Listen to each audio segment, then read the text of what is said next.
Good evening, everyone. Welcome to another Tuesday night Q&A featuring E-Train.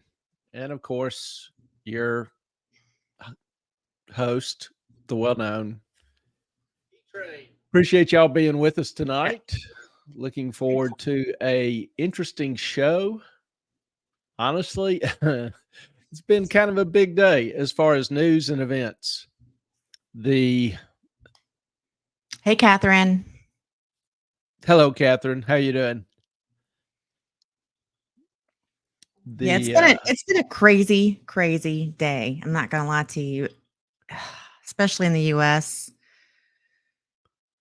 I mean, Yeah. even in Canada, Well, they're doing some, yeah. Trudeau's doing some things up there with different laws.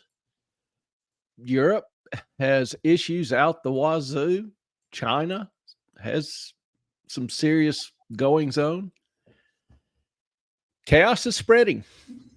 So, Yes. Sorry, my glasses. That light is a major reflection that I can't see the screen. So- But then I can't read anything, so it's just it's kind of a mess. Per my usual.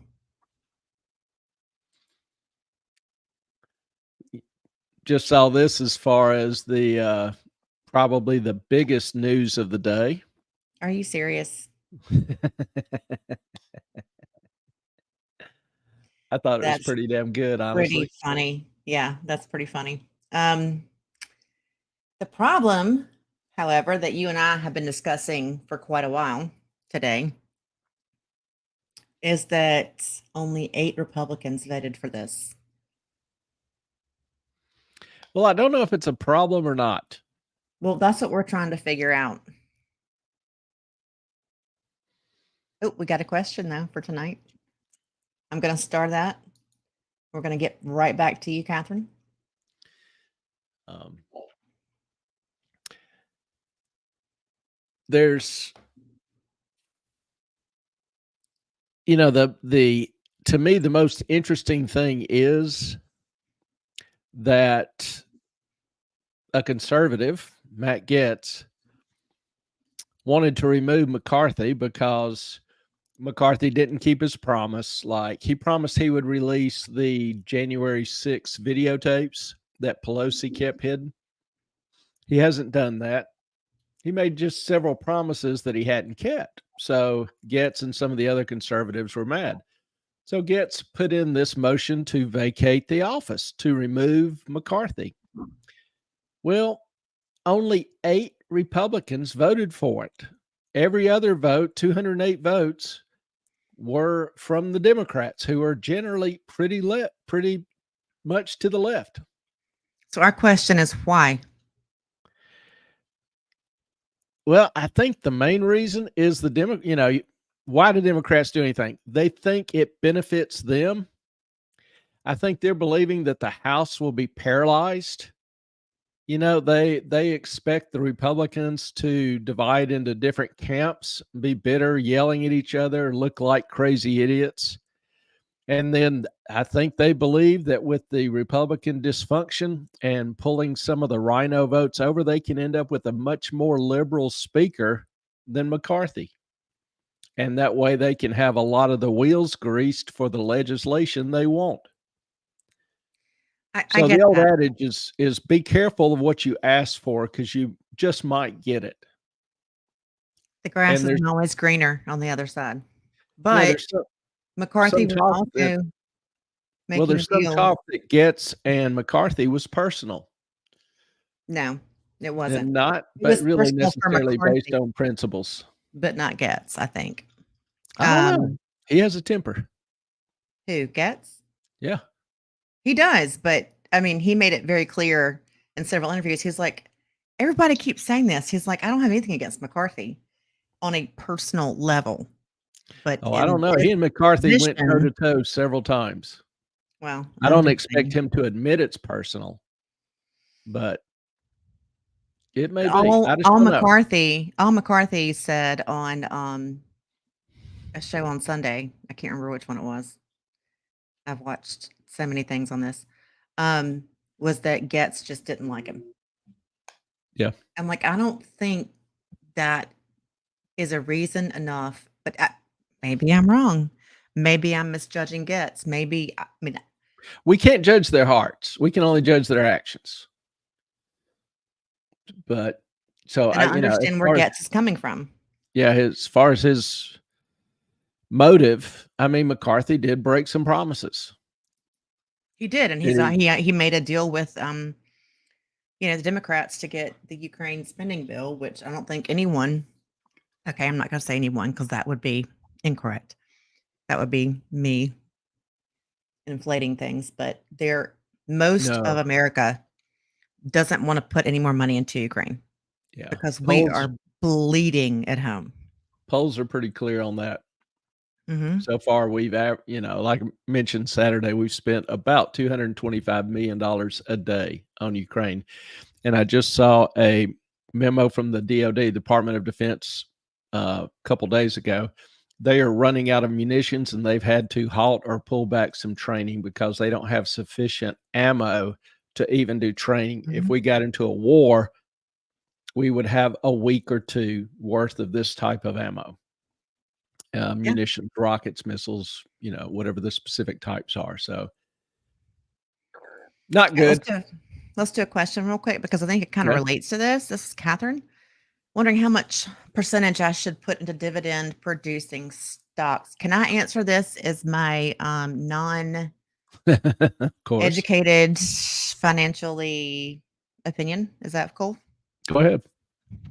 Catherine, I wouldn't put anything into dividend producing stocks if you plan on getting anything out of it in the next 5, 6 years. I think that would be a waste of your time and money. I think you should probably um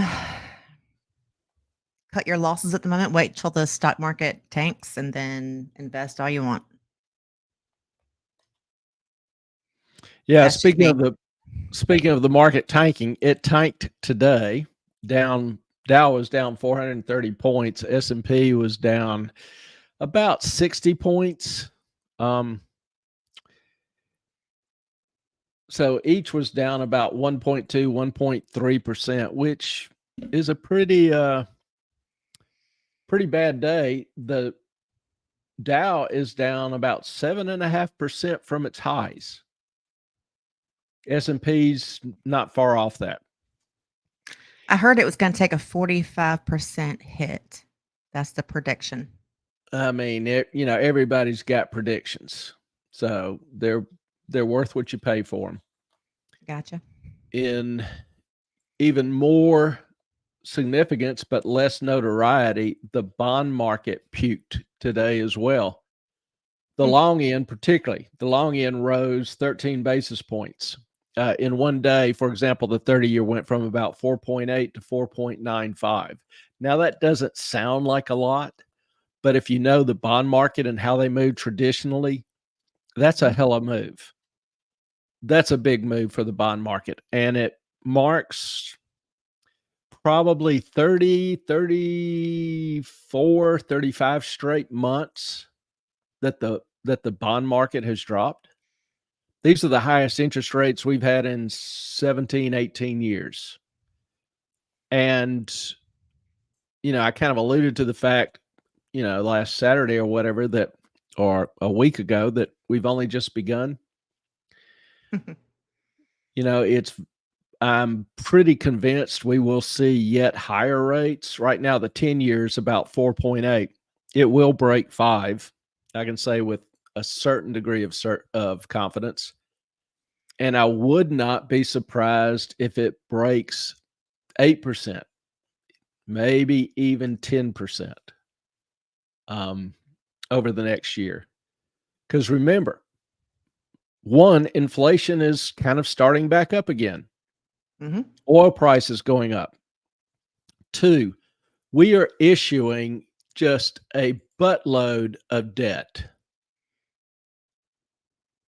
Hey, hang on. Did you answer that, Catherine's? I'm working on it. Okay. This chart, you may not can see the very tip of it. There you go. but particularly up here, this vertical line. Today alone, yesterday, we issued $275 billion worth of debt in one day. Over the last 2 weeks, we've been averaging about $32 billion in debt per day. So that's just to Ukraine. No, that's just total debt. All? Okay. National borrowing. At the current pace, that'll be $1 trillion in debt a month. So we're at 33 trillion. We just blew past 33 trillion a couple weeks ago.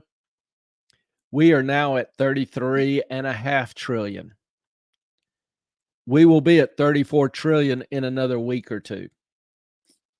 Literally $1 trillion in debt a month. Now, Clay, we also just decided to wait, hang on. Before I ask that, have you answered Catherine's question? I don't think I'm working on it. Okay. But can we, you take a long time. I need to have other questions. I'm going to forget if I don't ask them, but continue on. We'll write it down. I don't have anything to write with. The point is that things are deteriorating. Bankruptcies are increasing. Debt is soaring. Consumers maxed out. Student loans are starting up this month. You look at just a combination of factors. They're all bad and getting worse. So to me, that indicates strongly that investing in the markets right now, kind of like Ellen alluded to, I probably would keep it in cash. Right now, earning 5% in short-term treasuries is a pretty safe deal, pretty solid deal. Now, the market is already down 8%. Remember, 10% is a pretty decent correction, and we're just beginning. We're just warming up. The symphony is still warming up. It's about to go full concerto here. And I would expect the markets to react accordingly. So wouldn't be surprised to see the markets drop, particularly as we enter a full-blown recession. Which we're going to. I think it's highly, highly likely. My crystal ball is not perfect, but you just look at the trends. It's undeniable. We may already be in one. We're literally kicking veterans out of their housing. Well, put in that's not illegal the immigrants. Economy. That's not. I know, the but that economy. Is not a good sign. No. So wouldn't be surprised to see the markets fall 20% or even 30%. Could be more. Once panic sets in and people start fleeing, if you'll remember during the subprime crisis, the months of September and October, the market was at 10,000, 9,000, and it was dropping 800, 900 points a day. It was dropping, 7, 8, 9% a day. We're talking about 400 points today is 1%. If it dropped 10%, that'd be 3,300 points. Yeah. So if that hit happens once, you can imagine the flood of people that are going to be trying to liquidate everything. And Catherine, especially with your question, how much percentage I put into dividend producing stocks? I'm not sure stocks are going to be producing many dividends in the near future. Well, there are stocks like utilities that produce pretty steady dividends. They, their rates are guaranteed. The users are pretty stable. And dividend stocks are generally seen as a defensive investment. But I think the way things are now, that in another few months, a month or two, defensive investments will be a whole lot cheaper. So, and you won't find a stock that gives you a better dividend yield than, 5-6%, or it'd be really hard to. There'd be possibly some issues underlying there. But again, I think in a relatively short time, you'll have better opportunities to invest at better prices. So if I were in your position, I'm still holding in cash. So I can only tell you what I'm doing. And, even if I were 10, 20 years younger, I would still be holding in cash. I was talking to some other friends today, and their portfolios are down 15 or 20%. And I'm like, I was a little early. I've been in cash for a year. I've been cautious for a year.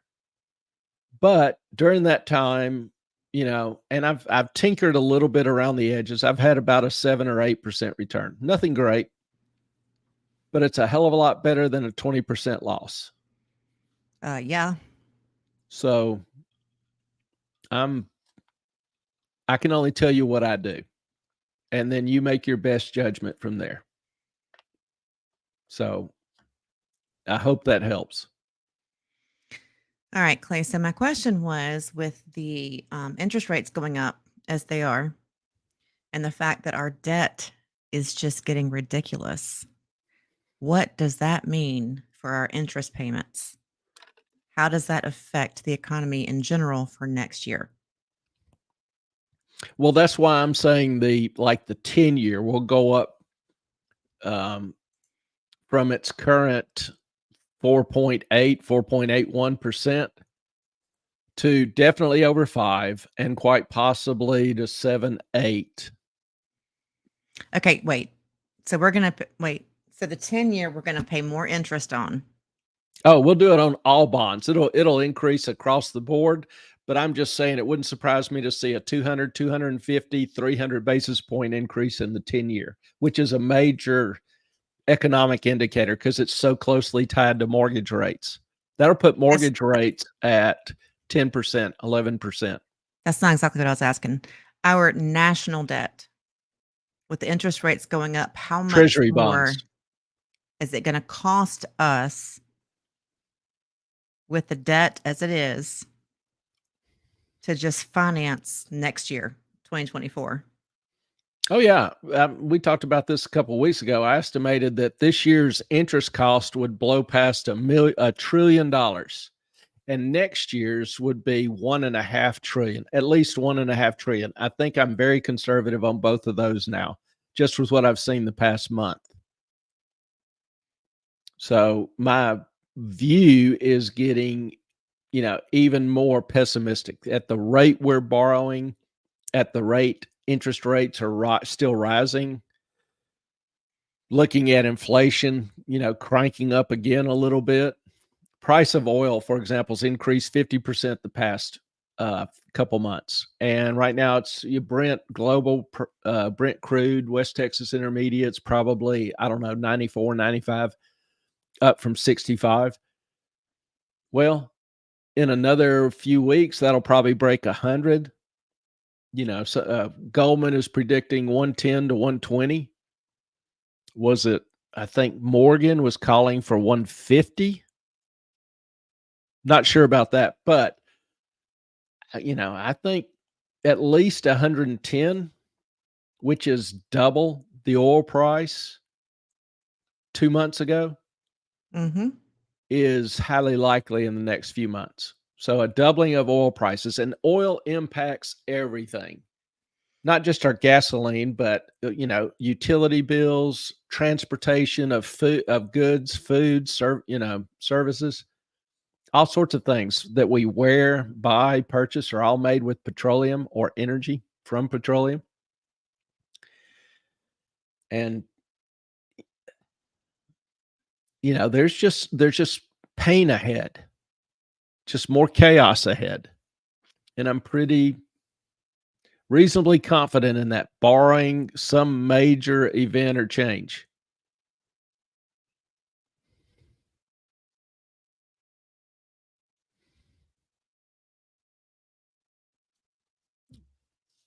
So, take it for what it's worth.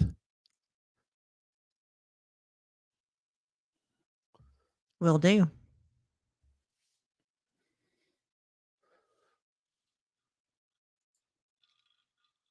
Hi. All right. In other news,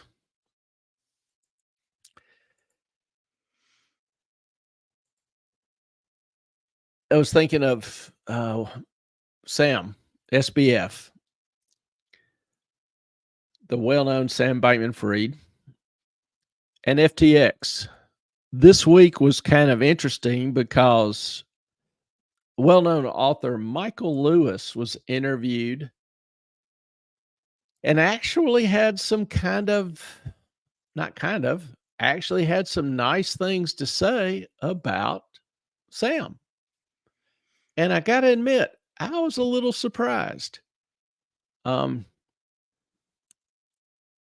Lewis indicated that if FTX hadn't been committing fraud, it would have been a great business.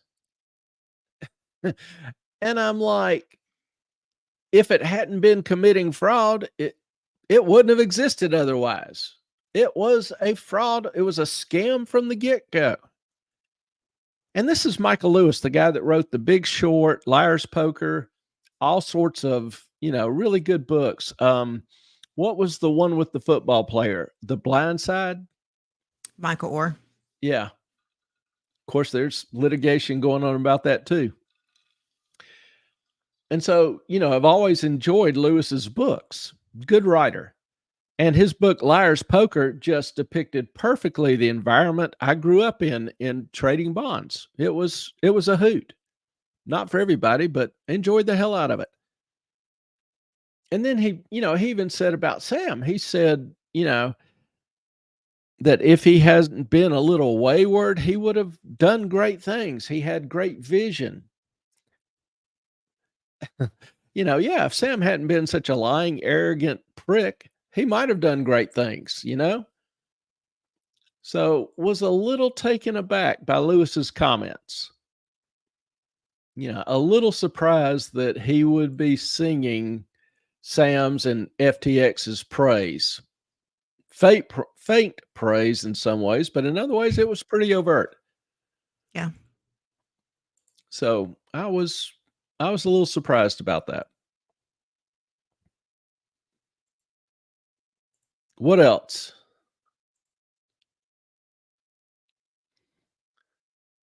Don't know. What you got? I got you, babe. What questions you got? You got some questions to play with? Well, I mean, yeah, mine is more just general concern about, the world economy, the Ukraine, going into Haiti, US economy, what in the hell Canada is doing, where they decided that they have to have everyone that does a podcast register with the CBC or CCB. Help me out. The Canadian Broadcasting Corporation, CBC. CBC. Yeah, so that they can, like Runkle, they'll be able to take him down if he was not subscribing to their opinions. Oh, thanks, KP. Hey, KP. Night, KP. Kind of like Catherine said, hello and good night. Hello, goodbye. And yes, Ellen's hair is looking great tonight. Yeah, it's a hot mess. Yeah, CBC. But no, that worries me for if Runkle doesn't or whoever. I mean, there's, Viva Fry, which doesn't actually live there anymore. Jordan Peterson, all those people, they are, now they have to register to even be on YouTube.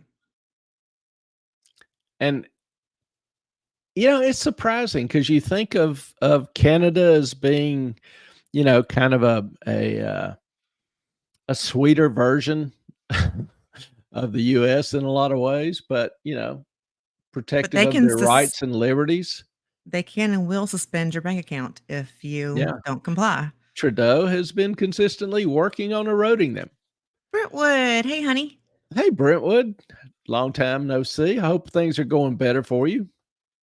And just to make sure everybody knows, that is Brentwood Chic,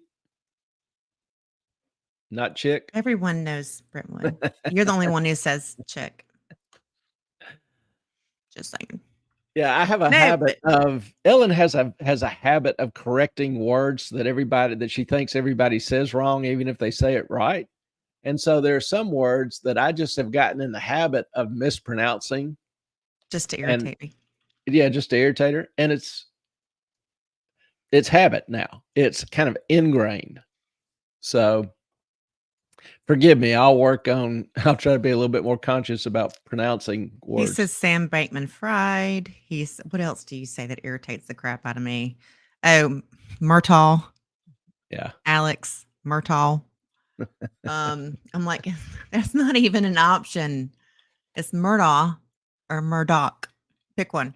Nope, And Murtaugh. it's Alec, not Alex. It's Alec Alec. Alec, not Alex. Good or night, Alec. KP. Sweet dreams. God bless.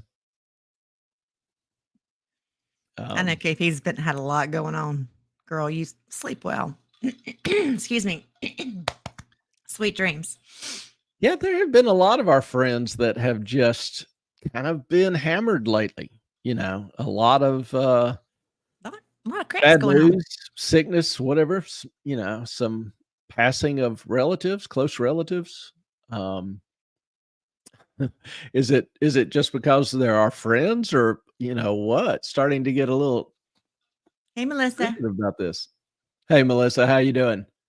Our puppies love those treats. Like, those are their favorites. So I kind of hoard them a little bit and give them to them like when they're really good. So they'll last a little bit longer. We'll probably have to order some of those from you. Yeah, we need to get the deets on how to order. Mhm. So, but appreciate you dropping by. Thank you for, hanging with us and being on the replay crew. Sorry you can't be with us. Hope your mom's doing well. Paying my dues for such a good life. Well, that's nothing wrong with that. There is a lot of truth to that. I've kind of felt the same. Like all my life, I've been healthy. I mean, I'm broken bones and had a few things here and there, but past 5 or 6 years, I've been a regular at the docks. And it's like, what the hell is going on? And I finally just decided it's like I'm just playing catch up for all the years I never went. Didn't have to go. So, things do cycle. And I just think, it kind of sucks. And then I realized, no, I've got it good. I've got good docs. I've got, overall good health. I've got You do now. better. Yeah. Mm-hmm. And I've got a lot to be thankful for. So I am grateful. Thanks, Melissa. Clay did it. This is his. Of course, I did not shampoo it today, so it's kind of a mess. But this is Clay's handiwork. Yes, he cut this all by his little self. I'm gonna start introducing myself as y'all's favorite barber. Mm-hmm. Yeah, you got to be a hairstylist. You can't be a barber. He even did the layers. He was really good at that. The ones they love. Which ones are the ones they love? They love the orange bag. And then there's one more, Clay, that you give them, and I don't know which bag it is. The little small white hard pieces. They're dried. I think they're dried meat, but they love both of those. And so we try to ration them out because they will bite your hand off when you're giving them those. They love them. Tallulah's really aggressive. Chunk's a little bit more gentle when he bites. He's hilarious. You'll give him a bite of something, he'll love it. You'll reach down, hand him another bite. He's still going to sniff it. Like, I just want to make sure this is the same thing. He sniffs everything that we give him. Yeah. He's like, "Are you Tallulah sure?" Just rips it out of your hand. No regard for your fingers. He will not eat processed meat. Clay loves to buy processed meat, and Chunk turns his nose up at it. He's like, "Mm-mm." I'm like, "I don't blame you, buddy. I wouldn't eat it either. It's not good for you." Yeah, I don't know if it made him sick once or not, but he just he just knows the difference. He's like, "This is not real meat. This is not. You can't fool him." And I actually sent Ellen a little video on how they do the processed meat. I thought, now I can't look at it anymore without gagging. And then he bought 2 more huge packs of it, and I'm like, "Really? You expect me to eat this?" Store and in a hurry, and I forgot about it. Didn't think. I knew we needed some sandwich meat, so I'm like,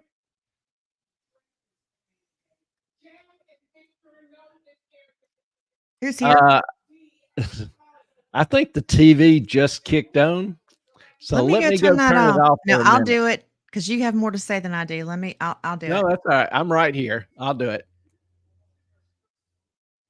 Or Ellen will go do it.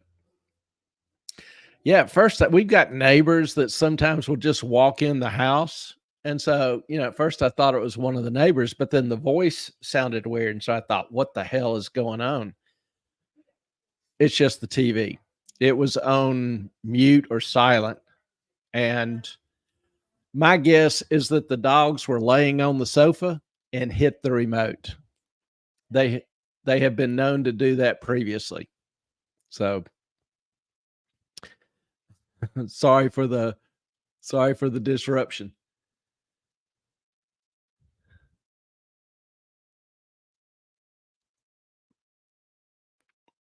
Melissa, mom is going to watch tonight. We're here for the duration. Well, hey, Melissa's mom. Welcome to the show. We are glad you're here and feel I'm back. free just to join in. Any questions or comments or discussion? That's really what we're here for. We don't have a prearranged, prefab show or topics. This is really kind of y'all's time. And we can make stuff up, but Yeah, talk I mean, about if y'all don't, come up with questions or something, I'll come up with something on a Hegelian dialectic. or I'll The just irritate them. antithesis, the synthesis, which actually Clay, what are you doing? it sounds complicated. It's not. And I've been thinking about this for a while. I think it's halfway applicable because what it means is it's how control is increasingly exerted. Bye. You create a problem, and people get a little panicky or whatever, so you come up with a solution that's only half bad, but people welcome it. And then you come up with another problem and adopt another solution that's only half bad, and then the people welcome it. I thought that was just pushing people to a limit and then pulling back and then pushing again. Well, this isn't. This is advancing the dictate, advancing the dialectic, advancing the idea, the thesis, but you're doing it in incremental steps and making the people think you're solving their problem. Yeah, same thing. Does that make sense? Yeah, Karl my Marx opinion. Karl Marx was actually an advocate of this theory, of this idea or Mhm. notion. And actually, it wasn't Hegel's work, but that's a whole separate topic. The idea was actually conceived by a philosopher named Fiske. But Karl Marx was a member of the Young Hegelian Society, and he saw a problem as an antithesis. So he would send in, provocateurs, union organizers, militant union organizers. I'm not calling unions necessarily communists, but militant union organizers, and create chaos and then offer a partial solution and look like he was restoring the peace when he had secured more power and influence for his ideas or the advocates of his ideas. Wait, and then the next idea would be a little bit more extreme. Yes. That's Send in more exactly what I was agitators. saying. We Keep were saying the exact same thing. advancing the ideology. Right. And, I think a lot of times when I look at the political struggles in Canada and here, I think that same kind of ethnic or is at work. Well, it's And like I was watching actually the Rubin Report. I think it was from yesterday that I watched today. And he was, talking about the mayor of Chicago. He played a clip of him in 1940. And he was like, any looters, anyone with a Molotov cocktail, anybody who was going to do anything, you just shoot them. Period.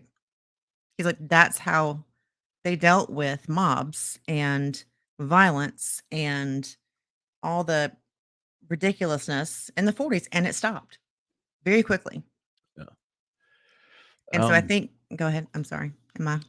No, the ability to the way to handle mobs is very limited. They who was the kid that was did y'all see the video of the kid that was stabbed last night in New York?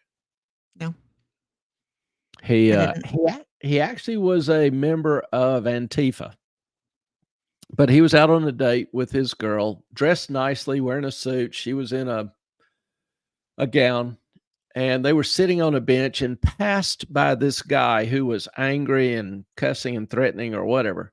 So this guy gets up to talk to him, to tell him to just chill down. Guy ends up stabbing him, killing him. Okay, who stabbed who? The guy that was agitated Okay. stabbed the, Antifa guy. Okay. And the idea, it's horrible. That should never happen. No. But the idea that you can talk certain people out of violence is extremely misguided. Mhm. There are some people who want violence or whose only recourse they think is violence. I don't have a perfect clue, but I know if somebody was carrying a knife, threatened to kill me, and mumbled on, I don't think I'd go try to talk to them and reason them and calm them down. You If can't they reason with unreasonable people.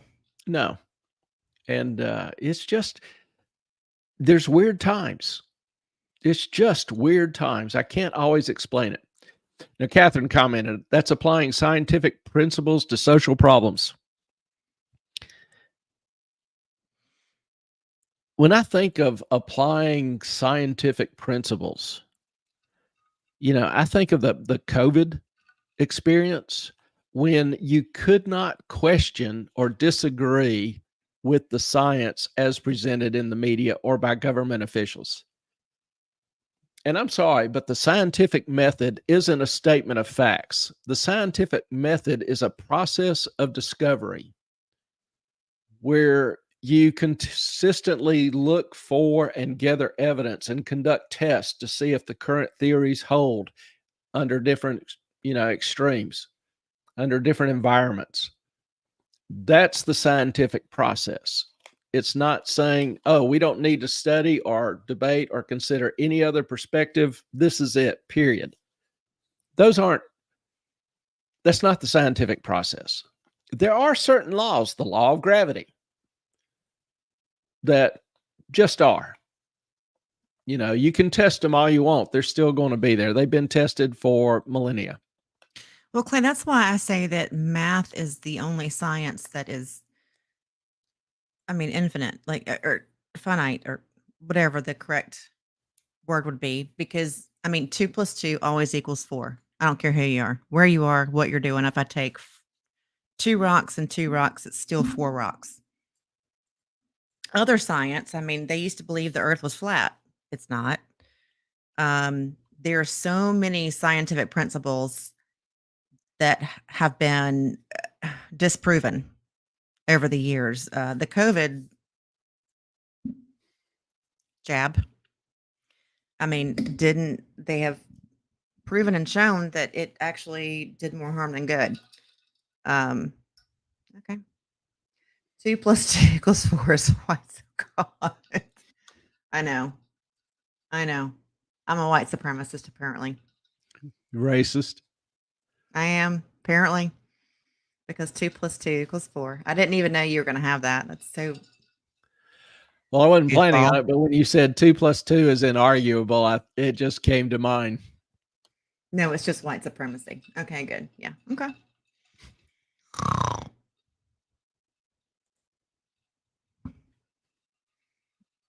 It usually doesn't work on social problems. Agreed. Social problems Yep. is more about feelings, emotion, culture, perceptions. And not any one person or any small group of people knows everything about every cultural, social situation and how anyone is going to react. Well, we used to have and encourage a culture of respect Yeah. and ability to agree to disagree. Mhm. on political issues, on some cultural issues. You know, we have always, in a sense, been a pluralistic nation. Mhm. People from different cultures, religions, faiths, a melting pot, but a melting pot. Pluralism. Pluralism implies a unity within the diversity. There are certain basic principles that everybody agrees upon or agreed upon. It didn't mean they necessarily, for example, the infinite value of human life, the respect for individuals and property rights, their property. Didn't mean you had to be an evangelical Christian to believe that or accept that or acknowledge that or respect that. But everybody did. Now, that's not the case. We don't have that unity of core beliefs or principles. And as a result, the whole of society is just becoming more chaotic, more disjointed, more anger, more frustration. And there's not an easy fix to that. There's not a quick cure to that. I don't even know absolutely what the cure is.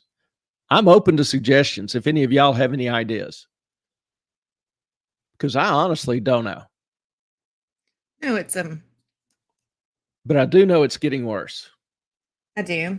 And I fear, just socially, with all the issues we have in New York, with all the issues that we have in Chicago, with all the issues we have in other sanctuary cities, and the governor of New York saying you can go anywhere you want to, but don't come here.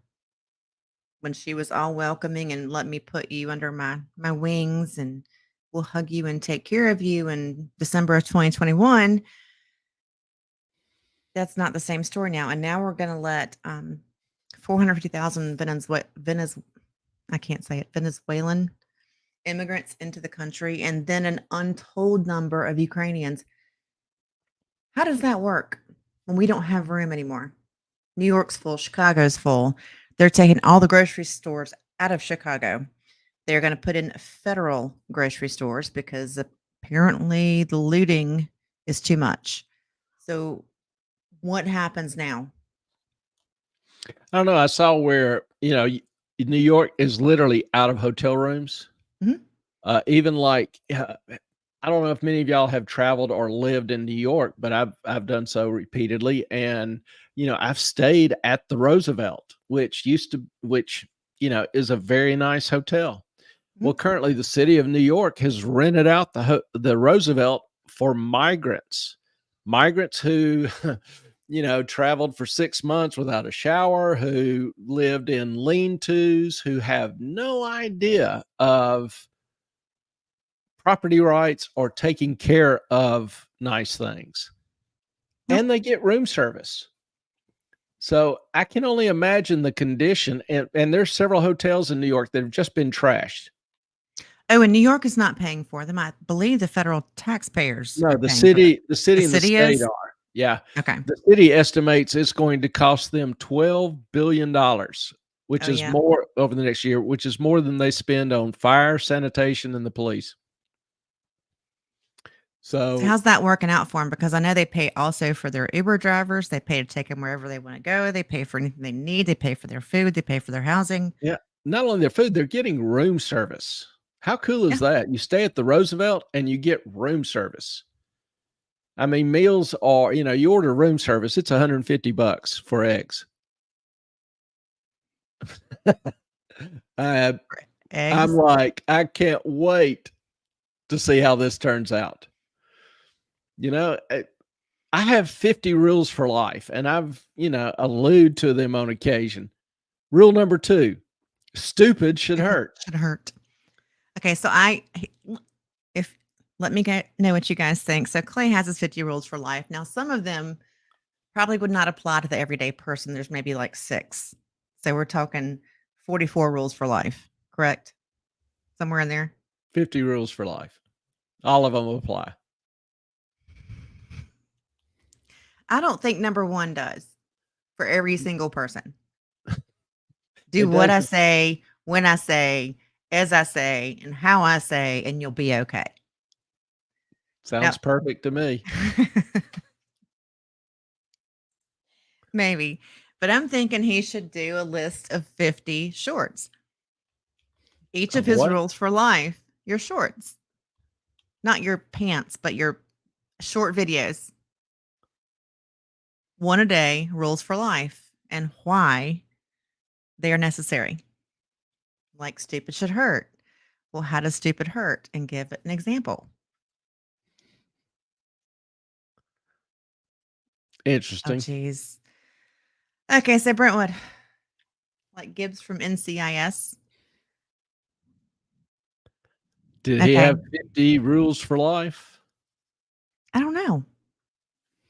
Brentwood. I do remember watching some of it. He Uh-huh. was I remember Gibbs. he was always appealing to his rules. I do kind of now vaguely remember that. That's a fun. Thank you. See, fun idea, Clay from Brentwood. And then Catherine, we want more short videos. All right, we're working on that. But I will just read y'all And some of the Melissa, rules. Melissa, I'm working on it. Beginning investing, I swear, it's it's a little tricky, but okay. It's closer than it was. Okay, Gibbs has great rules. Yes, he does have. Okay, it's vaguely familiar because my daughter used to make me watch it all the time. Yeah, But here are I some. vaguely remember. It's been years, but I vaguely Yeah, remember that. All right, some here's of Clay's mine. rules. Don't Rule read them number all. 1. No, I just pick out the highlights. Like Ellen said, rule number 1, do as I say, do exactly as I say, exactly how I say it, When I exactly say when and I how say it. it, Yeah. and you will be okay. Rule number 2, stupid should hurt. Rule number 3, the best way to keep a secret is don't tell anyone. Keep it to yourself. Number 4, if you don't know where you're going, don't lead. I think that's a great rule. He tells me that one all the time because I'm always like trying to take the lead. And he's like, do you even know where you're going? I'm like, no. Number 5, don't screw over your friends and family. Number 6. See, look, Gibbs rule number 1, never screw over your partner. My rule number 6, if you want someone not to love you, then lie to them. You can't fully love someone you can't fully trust. True. Rule number We love 7. you too, Melissa. Rule number 7, always carry a knife. Rule number 8, don't bring a knife to a gunfight. Or a cell phone. Doesn't work. Rule number 9, it's better to ask forgiveness than permission. Number 10, clean up after your own ass.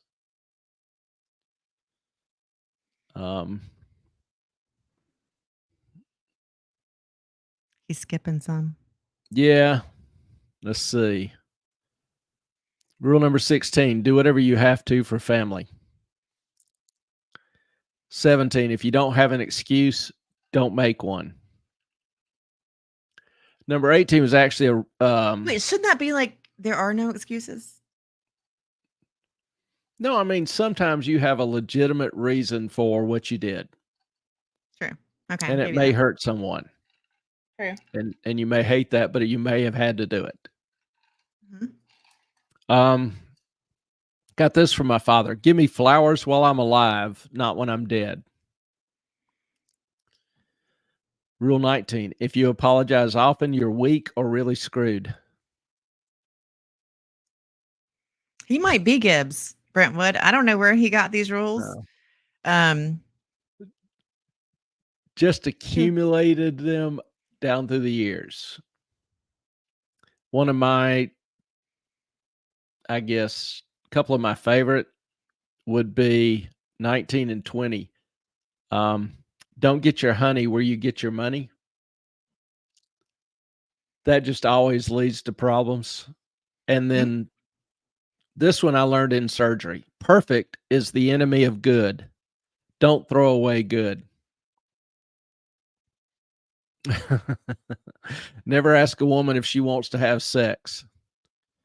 If you don't know, she doesn't. I still kind of like mine. Like, don't ask a woman where she wants to go eat. The first time we ever, excuse me, made that decision, look what happened. Kids is don't date your coat. Same. Walk tall, carry a big stick. That's kind of like the don't bring a knife to a gunfight. Yeah. My version. Mm-hmm. 28. Performance gives privilege. It's not a matter of whimsy or want. So I would always tell my daughter growing up, performance gives privilege. I think she got sick of that, but I think it worked. I don't know, Clay.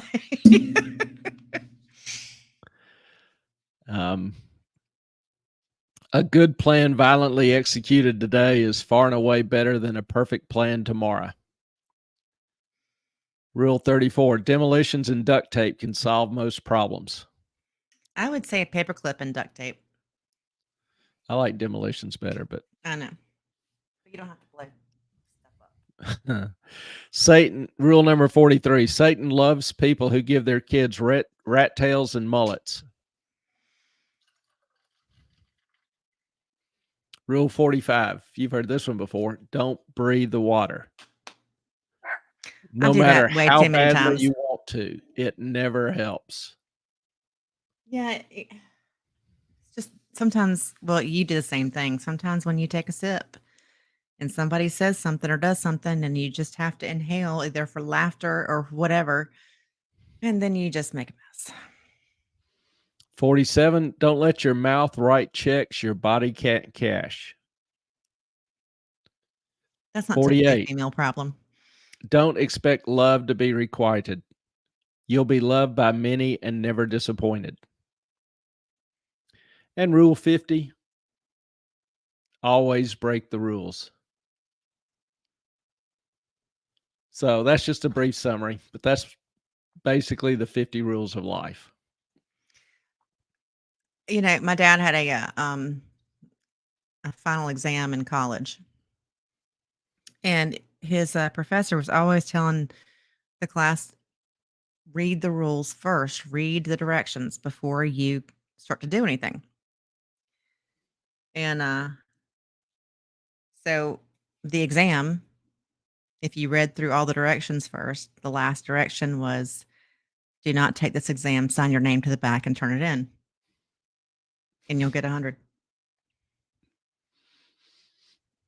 Did he do it? He did. A couple others did, but most did not. Yeah, I keep thinking and threatening of doing a one question final, all or nothing. Your students would fail. Sorry, every single one. Yeah, at first their eyes kind of light up, then they think about it, and they're like, maybe not. Brentwood. Thank you, Brentwood. I think they're good, but I'm biased. But you can be biased and still be honest. You can, but you must read all the rules, the directions first. That is, well, we know I never. Well, shit.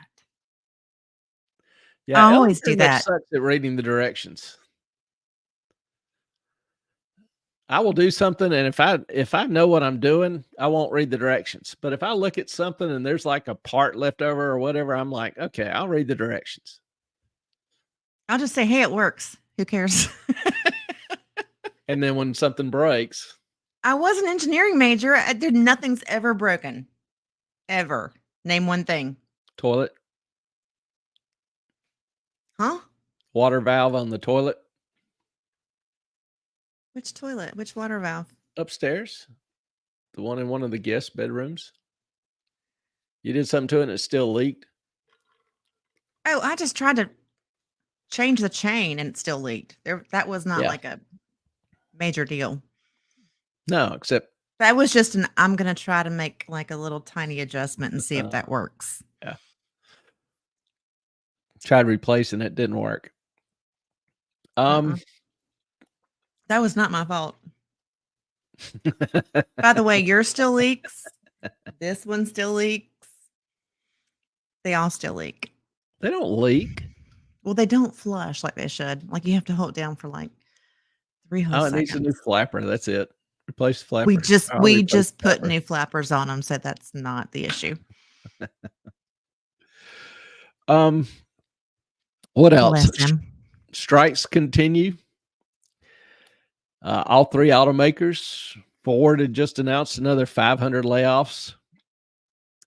They continue literally firing workers who are striking.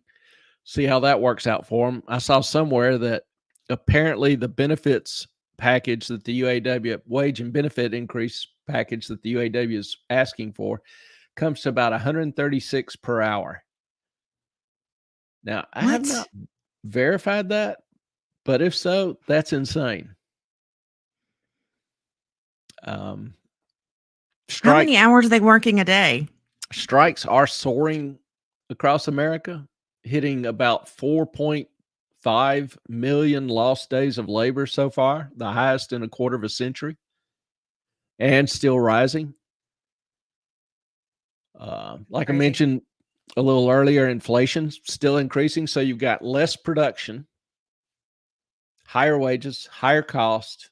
Inflation's going to get worse. I mean, just quite simply, energy cost rising, which will spur higher rates still. It's one reason why the bond yields, bond prices have been puking. So more coming. I don't quite understand that analogy. And I know that interest rates in general.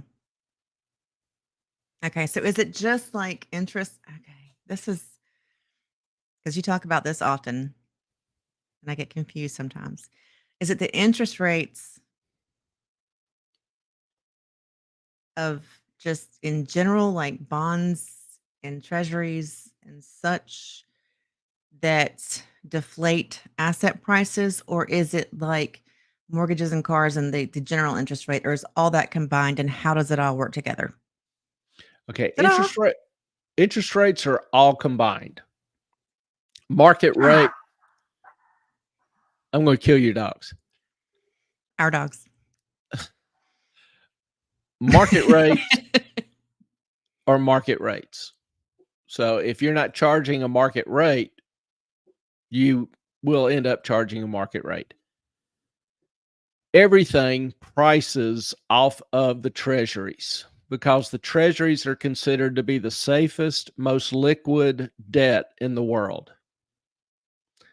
So the safest, most widely traded security in the world is the 3-week treasury bill, the 6-week treasury bill, the 3-month treasury bill, the short-term treasuries. But we're going to pay so much interest on this. Hold on. Okay. Sorry. They are the safest securities in the world. So if you're a company and you issue a 6-month debt, your interest rate will have to be higher than that on the 6-month treasury because wait, you say have that a one more risk of time. Sorry, I defaulting. was reading the Catherine's chat. What? Start over that one again. Sorry. Okay, if you're a private company and you issue 6-month debt, you want to borrow money for 6 months in the debt markets, bond markets. You have to pay a higher yield than the treasury does because you have a risk of default. You don't have a printing press. You can't guarantee that 6 months from now you'll be able to pay back that debt. You may look like a very good credit risk. You may have good cash flows, good business, but you're still riskier than the U.S. government, right? I don't know anymore. Shake your head and say yes. Do as you say, when you say, how you say, and I'll be There you okay. go. Yes, sir. So you're riskier than the U.S. government. You have to pay a higher rate of interest. So when I say everything prices off of the treasury curve, it trades at a spread over the comparable maturity treasury.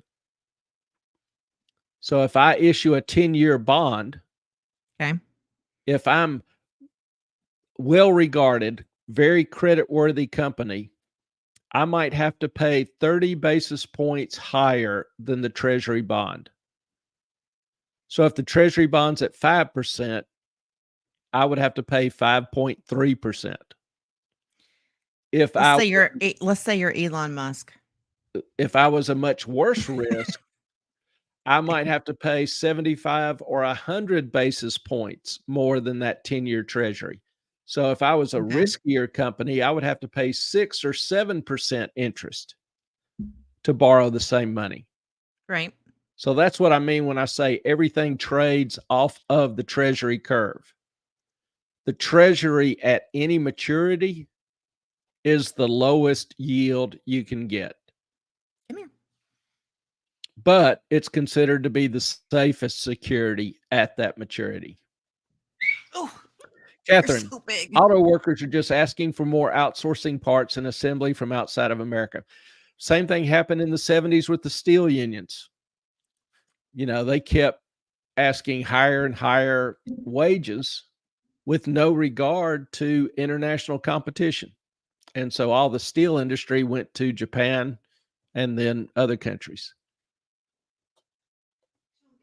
So when we talk about rates rising, we know that interest on treasury bills and treasury notes and bonds is going to rise because China is selling debt, US debt. They're not buying it anymore. Japan's not selling US debt. Japan is selling US debt, not buying it anymore. Saudi Arabia is not buying US debt. They're selling it also.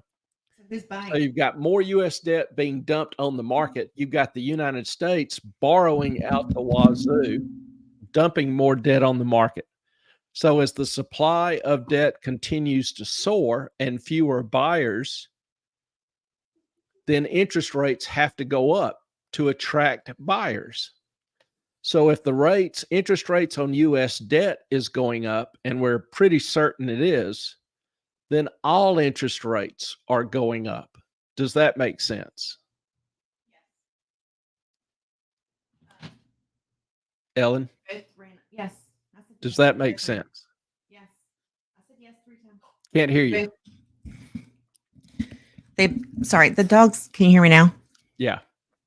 The dogs both ran upstairs to get some love, and they both want to be shown. So Yeah, after I had pushed them away several times, I'm over here going, go away, go away. They ran up to see mama. because I know Mama will. So when I Now, say John, interest rates are going up, that's what I mean. oh, Rates on treasuries are going up. Therefore, every other interest rate is going up.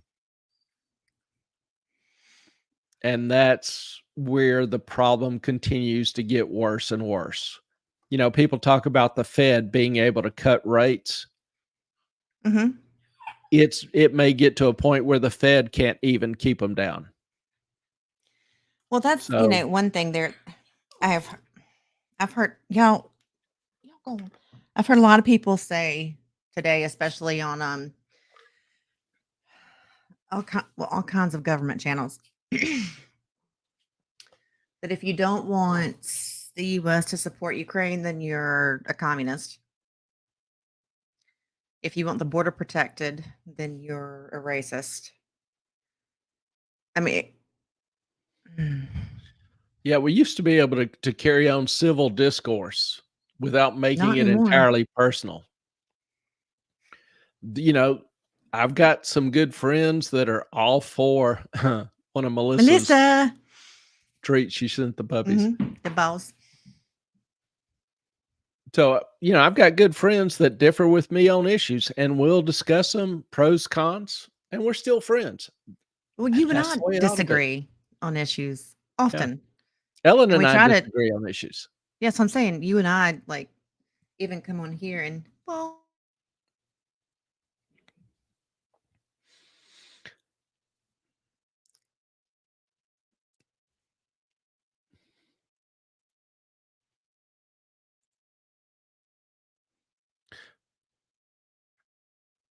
So I'm sitting here trying to um think about what else is going on in the world that of interest to those who follow economic data. I've talked about how the BEA, Bureau of Economic Analysis, and BLS, Bureau of Labor Statistics, have turned out really very, I'm just going to say, shoddy numbers. A lot of times their numbers just don't make sense with other things that are going on. Well, every 3 or 5 years, the BEA will revise its economic data. It takes a look at the whole picture, gathers, final data, and revises its numbers. Well, it just issued one of those revising reports over the last 3 or 4 years of data. And turns out that inflation was actually higher than they said it was, that growth in income was weaker, the GDP was lower. Actually, the GDP was higher under Trump's last couple of years and lower since then than it released. And federal spending has increased more than what it said. Consumer spending decreased. In addition, the big number was savings. Their estimate for savings, they revised lower by $1.1 trillion. Now, this is a 9 sigma revision down in consumer spending. 9 sigma. That's 9 standard deviations, which that's a probability measure of how likely that kind of error is. And that statistically, that translates about into 1 into 10 trillion chance that they missed it by that much. 9 sigma. So that is a massive, massive error. Clay, I'm gonna send you a video. Okay. This is what Chunk does when he brings the balls back, which I think is hilarious. And I think that Melissa may enjoy this, if not everyone else. I'm gonna send it to school. Okay.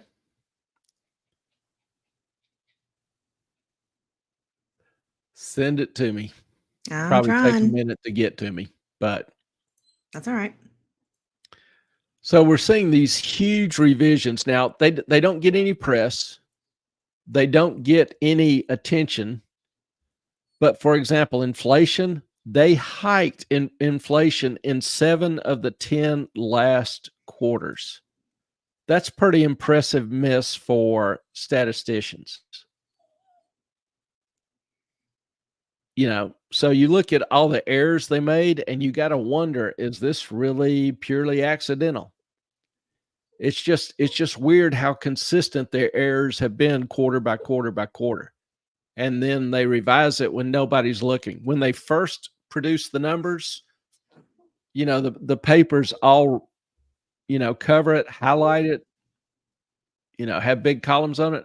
In later months or a couple years later, when it's revised, even greatly revised, $1.1 trillion worth, no coverage, no press, no attention.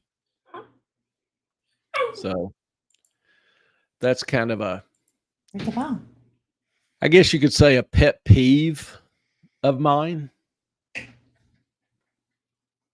So, Melissa, yippee potty potty balls, is that what they're called? Party balls, party balls. That's epic. It is coming, Melissa. I just sent it to Clay. It is very cute. This is what he does every time. He comes up here, lays it on the desk, and I throw it again. How big is the video? Do you know? 17. 17 meg? Mm-hmm. May not get through. 25 is usually the standard amount. It sent quickly.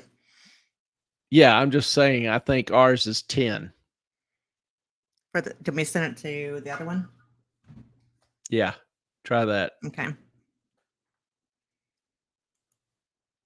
We'll figure out a way to handle the technical difficulties here. Sorry, guys. I mean, it's a 10-second video.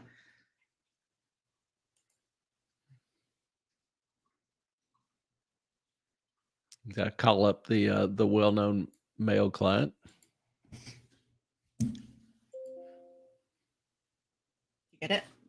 Nope, not yet. Oh, I heard a little noise. I wasn't sure. Yeah, that was the mail that was already waiting out there for me. Ah, cool. Well, where is it? Where'd you put it? It's over there. Right there. Get it. Okay. Bring it up here. Good boy. Nope, you gotta let it go. Put it up there.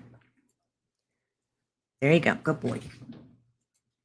He literally like places it, and that's what the video is on my desk. Like, here you go. So if y'all are wondering what?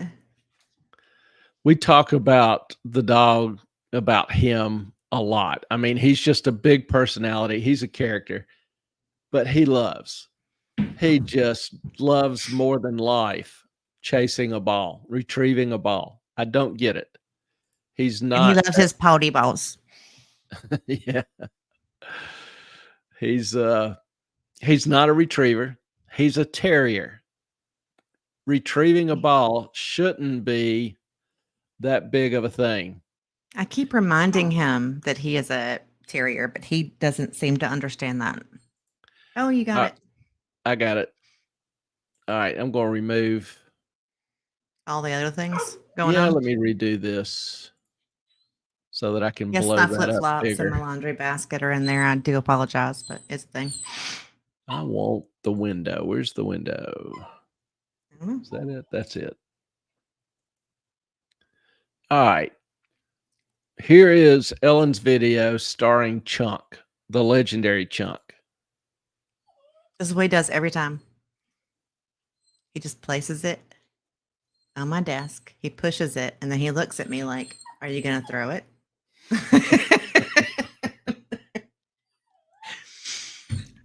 So, Melissa, that is exactly what happens every time. And There's he will nothing do on it. there. He will do it Oh. endlessly. It's not like 5 or 6 times he gets time. It's not like 20 times he gets tired. We're talking 100 times a night, and he still wants to do it Mhm. up until bedtime. Our arms are tired. He's done. He just doesn't tire. He just doesn't quit. He loves it. Mhm. And Tallulah has even gotten to where she feels the challenge. She tries to jump in and get it some too, which is hilarious. Yeah, but she's not quite tall enough to like set it up on the desk. But every time I phone it tonight, if you see my arm go like this, he set it right up on the desk, and he's just like, "Okay, Mom, throw it again." He is so cute. Green Bean is barking hello. Aw. Yes, he loves his balls. Thank you so much, Melissa. He does enjoy. Where's your ball? What'd you do? It's right there. He got it. Here we go again. Put it on the desk. Good boy. Here we go again. Yeah, he would do this forever and ever. And I'm so glad Green Bean is barking hello. We got to come see you sometime and meet the pups. Have a pup get together. A puppy party.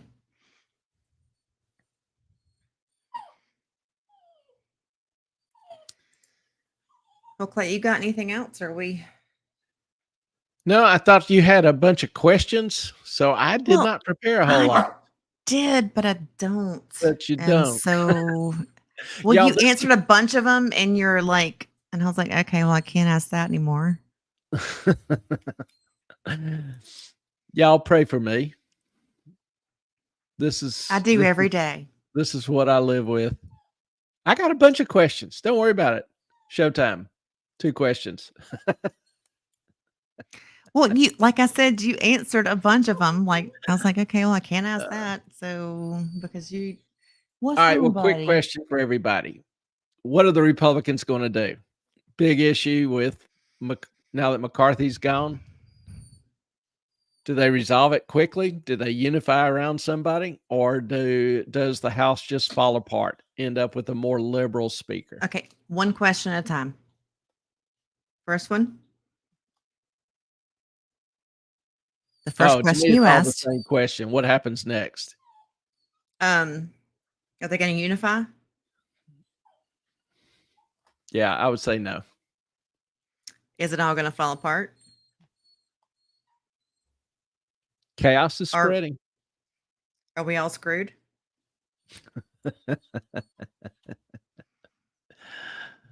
So, Sorry to we keep it live in amazing jerks, but times, absolutely amazing times. It's hard to appreciate it when you're, kind of in the middle of it.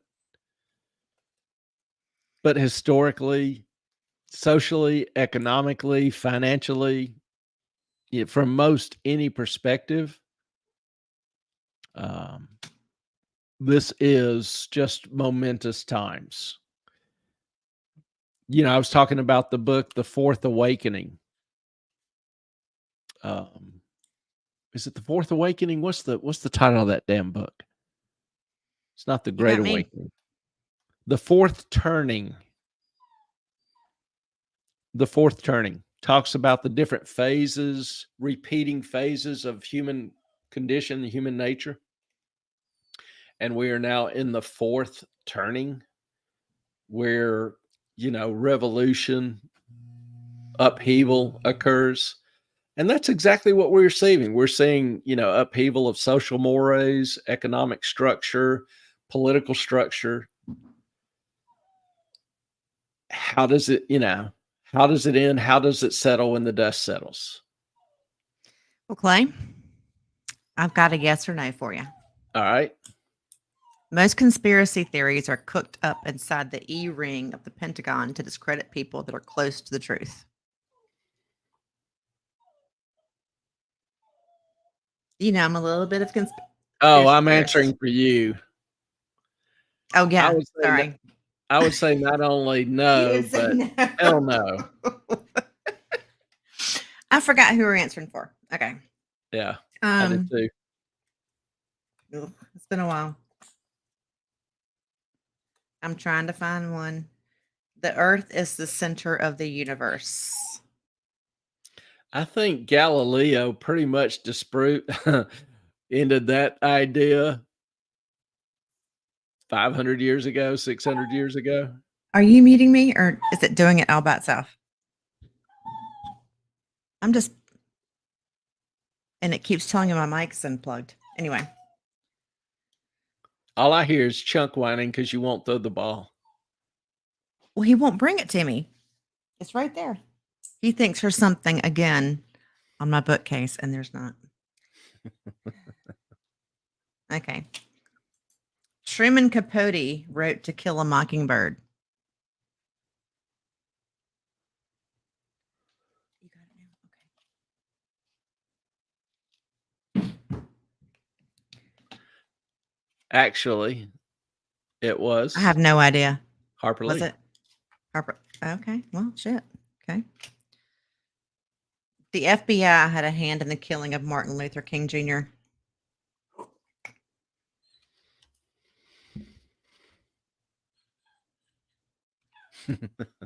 I hope it's no. With what we've seen, I think you're wrong. Past few years, you got to wonder. I mean, RFK is pretty certain that CIA or FBI had a hand in Sirhan Sirhan killing his father. And you keep muting me. No, I don't. I did not. Well, I'm not doing. Who's doing it? FBI, CIA. Someone's Possibility. So you were paused. I don't know why, but you were paused. No, I was just muted. I don't know why. You might have had a glitch. For the fourth time tonight.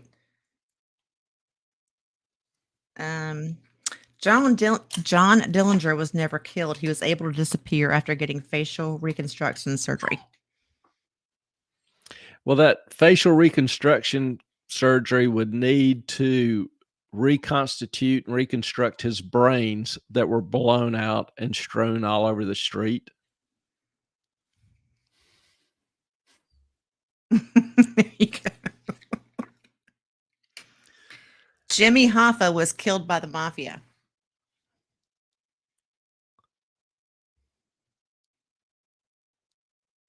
Yeah, Yeah? I see this. Yeah. Not certain, Enter- but it's a good guess. Interdimensional travel exists. Well, now we're going through these kind of quick. We need to get some Need to back answers up. from, huh? You need to back up. We need to get some answers from, Melissa and Catherine. They usually can throw out some good answers.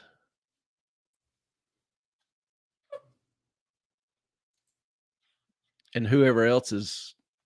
Do do do do do do do. I got nothing. Junkers, where's the ball? Get your ball. Give me the ball. This might be a very quiet few minutes.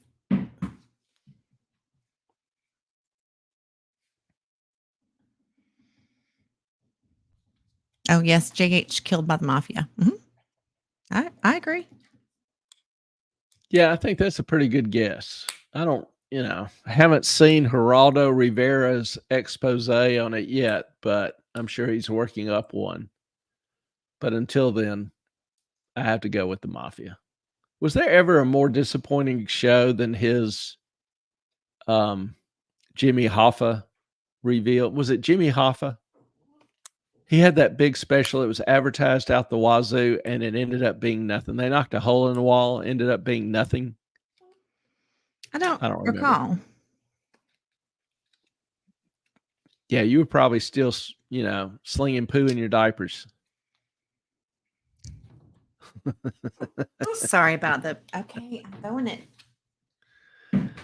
I don't remember exactly what it was, but it was a little droll. All right, there is a portal to outer space through the ocean.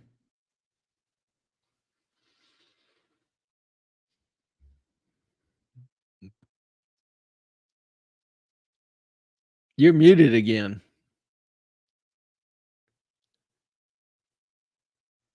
Is the dog hitting it? No, hitting what? There's nothing. I don't know. Hit. Something just clicked your mute on, Melissa. I wish.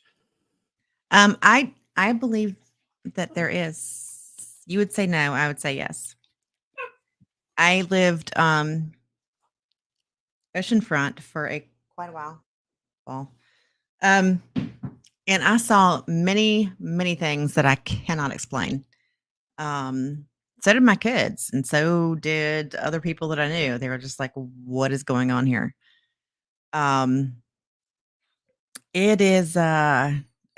Silver saucers, big orange, ovals, oval globes that made no sense and disappeared. So yeah, I think there is. Call me a conspiracy theorist. I don't know. I don't know. I'm just until They'll prove me right. Until I just never saw it. You never saw it. It's hard for me to believe in something I haven't seen at least evidence of or for. Doesn't mean it doesn't exist. I just haven't seen it. As someone who has seen it or seen things that she cannot absolutely explain and has absolutely no idea how it could even be a thing. And it's like, okay, this is what just happened. And I wasn't by myself. I had people around me. Where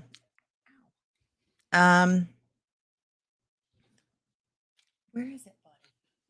Yeah, there are things in this world I can't explain. And so that doesn't surprise me, but I can't explain them. So I won't claim them one way or another. Okay. Tech companies build their products to become obsolete in under 2 years to force you to upgrade. I don't know if there's really any doubt to that anymore. Mm-hmm. I mean, if I could find one, I would buy a 1950s or 60s refrigerator, knowing that that thing will work till the day I die. Washing machine. But, Yeah. if I buy a modern one, I'll be lucky to get 5, 6, 7 years out of it. 10 years at the most. And that's just, and the prices have gone up. And some manufacturers, I don't know. But yes, I believe very much in Mm-hmm. quality is far less than it used to be. Yeah. We have a toaster. Your toaster's what, 50 years old? Oh no, it's 70 years old. Makes the best toast ever. Never too overdone, never too underdone. It's just perfect. Yeah, it was my mother's toaster. She had it before I was born.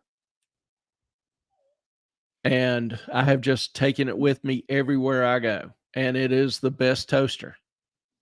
It is the best toaster. It is. It still works. I might have to steal it. Has has one piece of electrical tape on the cord where it got cut or worn out. And that's it. Everything else charm. I love that original. thing. Perfect working condition. They don't make them like that anymore. No, they don't. The government uses big tech to spy on you. Oh. Got no doubts. And I, I'm still kind of private by nature. So when I buy a new computer, I will like keep a piece of tape over the camera or physically disconnect the microphone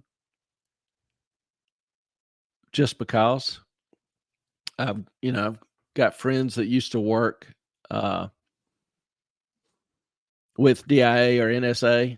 And if we go walk or talk or whatever, we'll leave our phones behind, have nothing electronic on us. And it's constant. It's nonstop. If you've ever seen the TV show Person of Interest, I think it's on Netflix or Prime. It's on Prime now. It was on Netflix. You can actually request Netflix to put it back up and they will. It is. I showed this to Clay. Get your ball.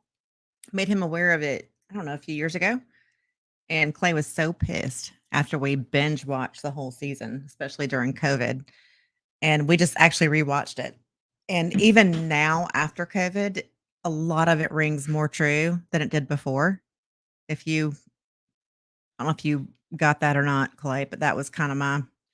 Oh, I'm saying first time I watched it, this is the way it was in 2000, in the 2000s. It is not off the mark in terms of timing. In fact, knowing that they could do that in mid 2000s, That they could think of it in mid 2000s. Where it is now, it's the technology has advanced so far in those years. It's just absolutely crazy. Sean, get your ball. And Brentwood Chic, Person of Interest was foreshadowing. It was great show. I mean, I've watched it 3 times now, and it is every time I watch it, I get something new out of it that I didn't see before, and I go, "Oh wow, I didn't even think about this aspect of it." Sean, baby, I don't have anything.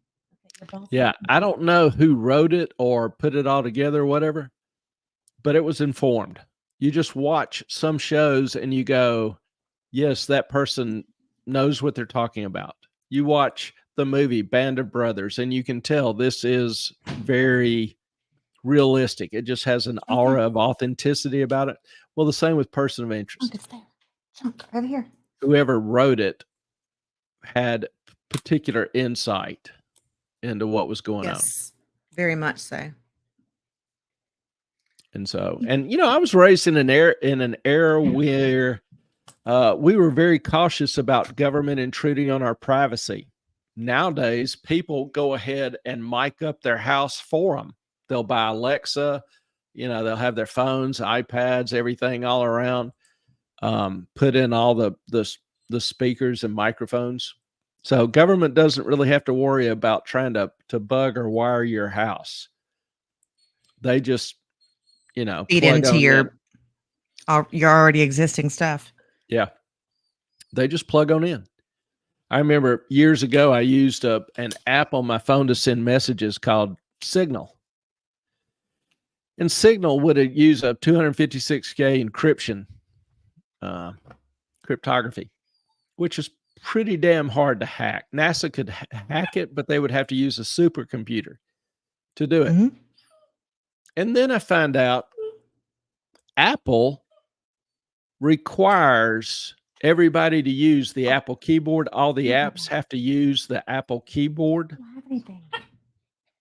And so the NSA found a way to intercept the communication from the Apple keyboard to Signal. So they were seeing what you typed before it could be encoded and transmitted.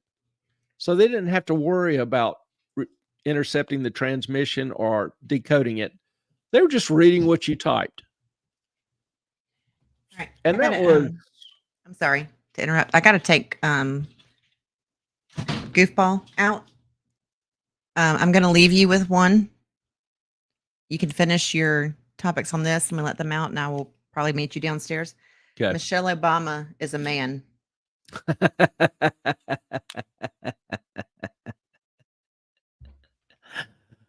All right. I'll leave you on that one. I will see you in just a few minutes.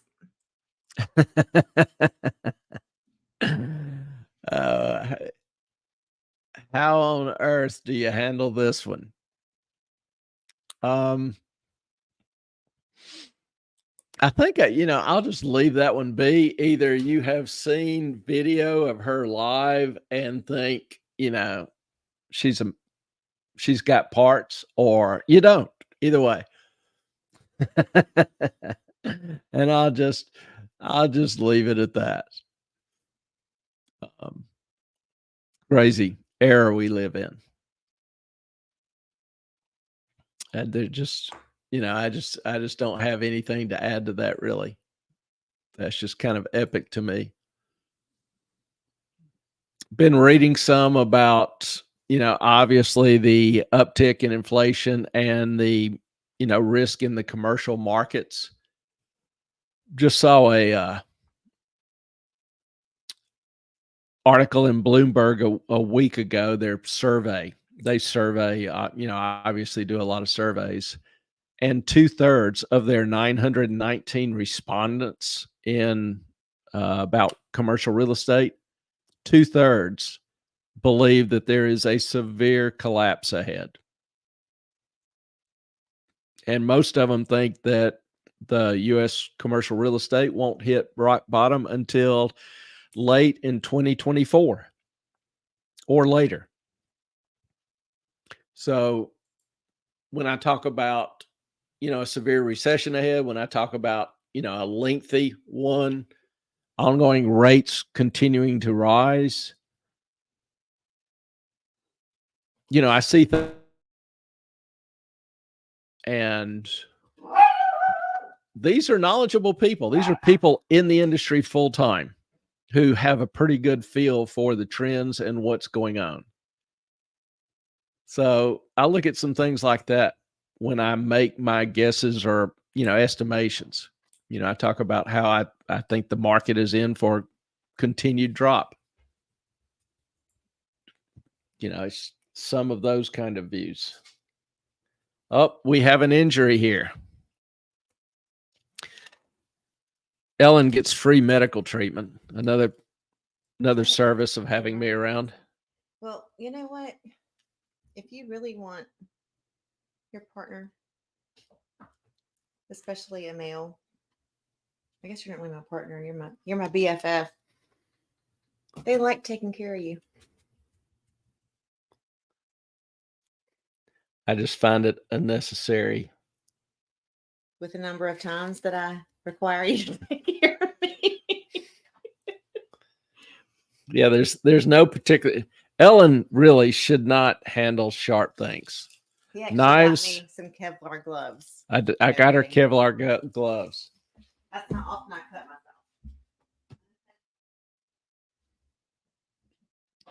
myself. It's unreal. Ellen and sharp things. It's like girls on elevated surfaces. You know, back in the day when I would go, you know, to public places or bars or whatever, you know, occasionally you would see a girl had a little too much to drink. She would decided to get up on the table or the bar, dance or on a chair or whatever. It never ended well. Never. Girls on elevated surface is kind of the stuff of legends, because you see a girl on elevated surface, it's probably not going to end well. It'll be entertaining, but for her, maybe not end well. So, and same thing with Ellen with knives. It's not going to end well. There will be blood. It will be Ellen's blood. Catherine, why don't you have Barbie bandages? I'm gonna let you answer that. I can go about Why don't I have Barbie bandages? because in the Bible they would show up like a sore foot. Oh. Do I look like the kind of guy that's going to go buy Barbie bandages? Actually, I do most of the shopping at Costco, and Costco just has regular bandages. So blame it on Costco for not carrying the right stuff. I did actually, when Casey was little, my baby would buy Mickey Mouse or whatever little, you know, Band-Aids. And if I ever needed one, that's all we had. But yeah, I haven't I have to buy Band-Aids in bulk with Ellen around. So need to save that money and not carry excess supply. So Costco it is. I seriously have never seen anybody so consistent at cutting themselves. And it's not intentional. I mean, it's not like she sees a knife, he goes, "Oh, watch me bleed." She's not a cutter.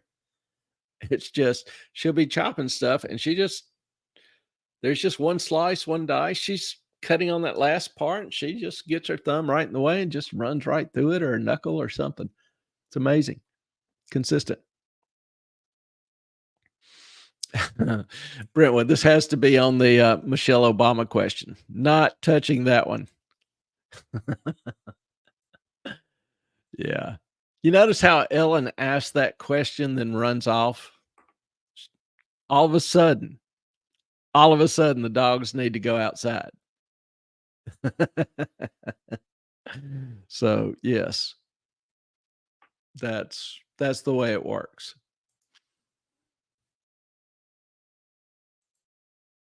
What else have we got? We already talked about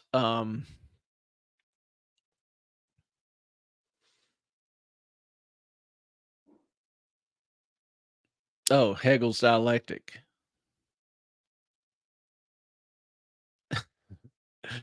I just noticed, I just saw a little quote run by apparently our much beloved Treasury Secretary, Janet Yellen, who used to be chairman of the Fed. She was quoted this evening as saying, "Higher for longer scenario is by no means a given." Well, there's a reason why Yellen is so beloved. And it's not because of her ability to prophesy. If Yellen says higher for longer, higher meaning higher interest rates are going to hold up for a longer period of time, higher for longer. If she says higher for longer is not a given, you need to start prepping. You need to start prepping. We prep. Brentwood, she was setting you up for sure. And it's not the first time. Who? You. Me? Yeah. Oh, you didn't tell him about the time that I sliced my finger? No, we were talking about the Obama question. Then you get up and leave. All of a sudden, you have to get up and leave. The dog chunk was driving me bananas. I thought you were talking about when I sliced the tip of my thumb off. No, but I was telling him about your ability to do that repeatedly. Oh, to just leave you with like some. I thought it was a good leave me hanging setup there. Like Oh, It was going a through 'em. setup. It was definitely a It setup. was a setup. Okay. Yeah. So I don't want this. No. Tallulah wants some airtime. more airtime. The dogs never get enough airtime. So y'all say hey to Tallulah. She can't get enough attention. Why would you buy dogs that need constant attention? I bought one dog. This one. Two. We have two. I didn't buy the second one. Two dogs. She wanted it though. I didn't sell the second one. They keep puppies, Morkies. I know, right? Morkies. They're the best. They're the best if you want, high maintenance, neurotic, noisy breed. I don't need these. What do I do? Just put them down. You said you gave me rules. Listen, I lose Ellen. everything. AirPods repeatedly end up on different sides of the house, or one in the house, one in the car, or one somewhere, the other one parts unknown. One on your bathroom floor and one in the bedroom. Yeah, it's an absolute gift. So we're trying to come up with a basic set of rules to keep up with Ellen's stuff. ADHD is a real thing. I'm just saying. And it's not fun. So I give them to Clay. If yeah. they're not beside my charger or in my charger, I was just like, what do I do?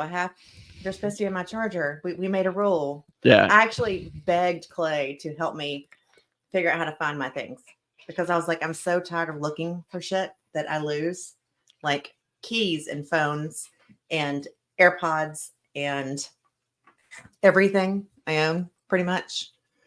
And so we're trying to figure out a way to help me remember. So I'm giving them to him because I don't need them when I'm down here. Neither does he.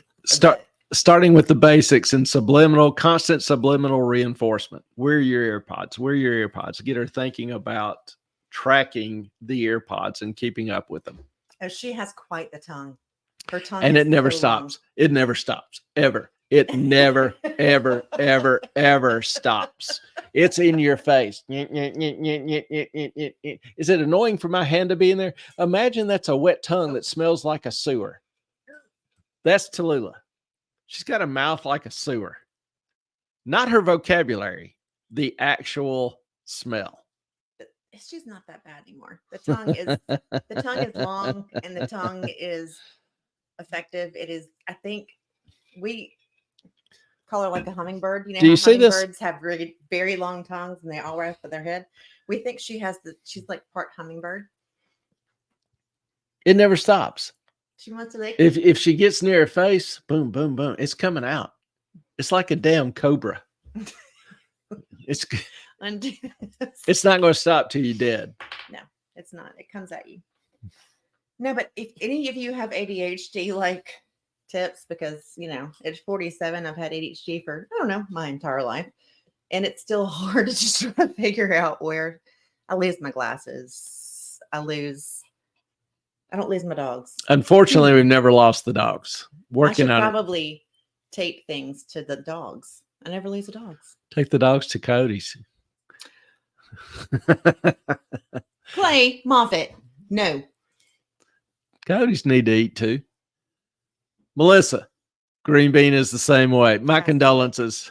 This is licking. The licking. The licking never stops. Seriously, it doesn't. Yeah. Ever. Never. The licking. Wrong way. The licking. I kid you not. This is constant with this dog. She loves to lick. She's broken. Somebody come heal this dog. Well, my daughter actually sort of made it worse because she would blow in her face when she was a puppy, and that always makes them lick when they're little. So yeah, it's a constant. I mean,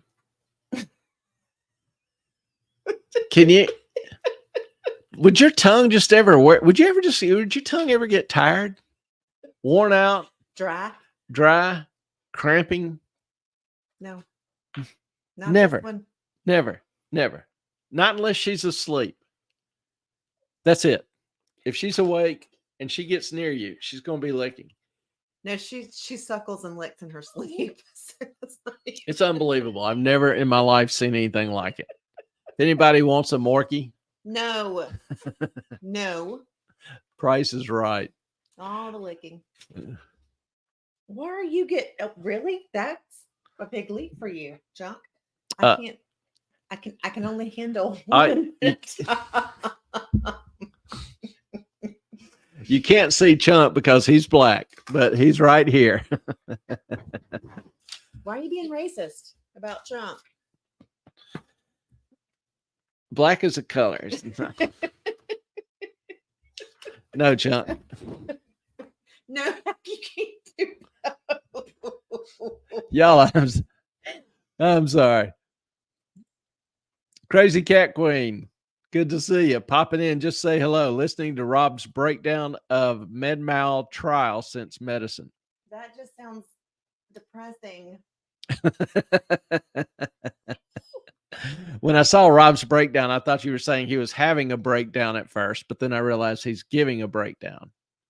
Also, Chicago Heaven and Hell, Kanye. Oh God, I wish I could. Unfortunately, I have had to go to see my grandfather. Actually, Tuesday I will be coming to you from Lincolnton again.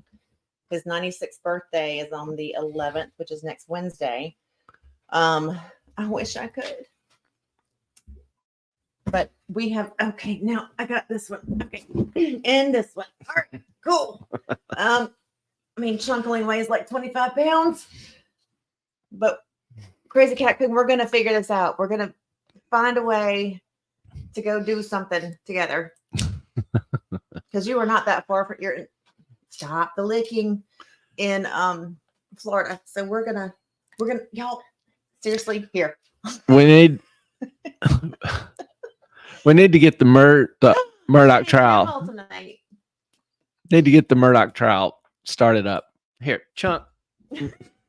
Yeah, this is Kit Wilson. This is our life at night. Down, both get down. We're done.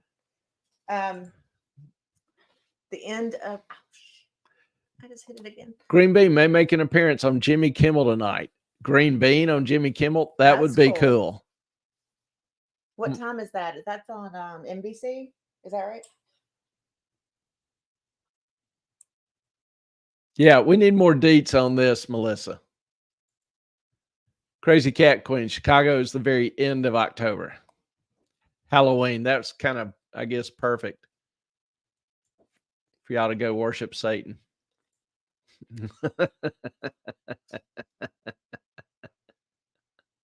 Yeah, Melissa, we need some details on Green Bean making an appearance. Does this have to do with your business or the charity? What was it? The Pug Circus? It's Pug Love Circus. Pug Love Circus. And we showed all of your things. And it is oh God, I'm sorry, I got it.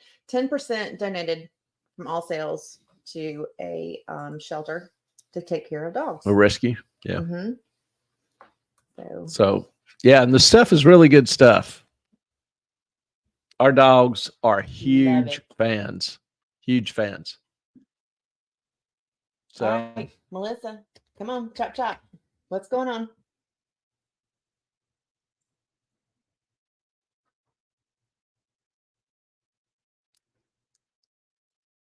Anyone? Y'all are paused. Oh no. Ellen is Bueller. Infectious. Bueller. Melissa, what's going on? On ABC, we were walking around on Hollywood Boulevard today, and they filmed us. Cool. Well, that's very cool. Well, we'll be looking to see if you made it. Just tell me it wasn't like a jaywalking thing where they ask you questions and you didn't know who the president of the United States was. That would be bad. Then I would not want to see it. Or were your pups pooping on Hollywood Boulevard?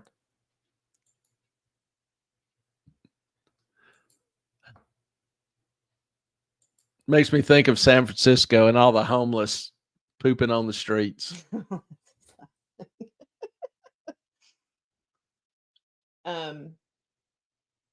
Yeah, we got it. You're a smart chick, Melissa. I know that. GB Was in his stroller. When I die, I want to come back as one of your dogs. He doesn't know he's president.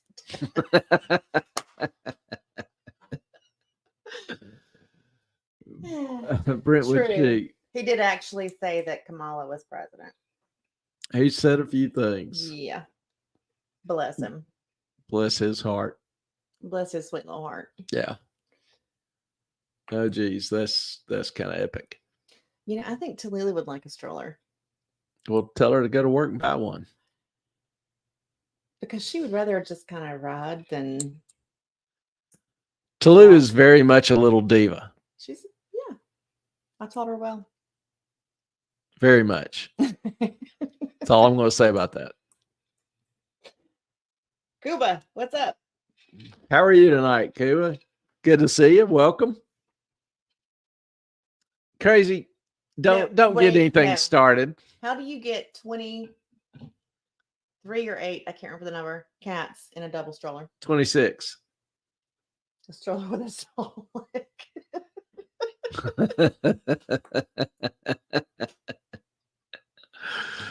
Oh, good Lord. Just substitute a little catnip in there. Mm-hmm. Get them all in. So is it the cats or the 8 dogs that you put in a stroller, Crazy Cat Queen? I mean, I applaud and I appreciate your efforts. That's a lot of animals, but a double stroller for your little ones. Which little ones? Which animal are we talking about? Dog, cat, sounds like all of them. Silly. Oh, 2 pups and 2 cats. All right. That's fair. The cats don't try jumping out of the stroller, or do you enclose it to keep them in? Just seem like cats to me would be more I could see dogs just chilling in a stroller, but it seems like cats would be more at risk to jump out and just take off. Ours follows us, so I have no idea. Yeah. We have cat dog. But we actually tried to put her like in a bike in the basket in your bike once. No, that was Tallulah. Yeah, she jumped right out. She was like, no. Thought we tried it with Mahoney. Mm-mm. Yeah, no deal. We don't like for Mahoney to come with us because she attracts too much attention. Yeah. Rotunda Tallulah, Mini Maltese. Oh, and 2 of our cats that love the outside enclosed mesh and harness leash. There you go. Somebody's throwing up. Somebody just puked. Was it me? Wasn't me. But you might want to be careful when you push out. Yeah. There's an enclosed mesh and harness leash for safety and retention. I have no doubt that you are all about the safety of your babies. And Cuba wanted to know where everybody's from. Everybody's from all around, all over the U.S., Canada, the UK. We have some people that watch from the UK. So we're from all around. I have actually lived all around. Spent a good bit of my life traveling around the world. So YOC. Do what? YOC. Me also. Oh, okay. So hope you're doing well tonight. Good to see you.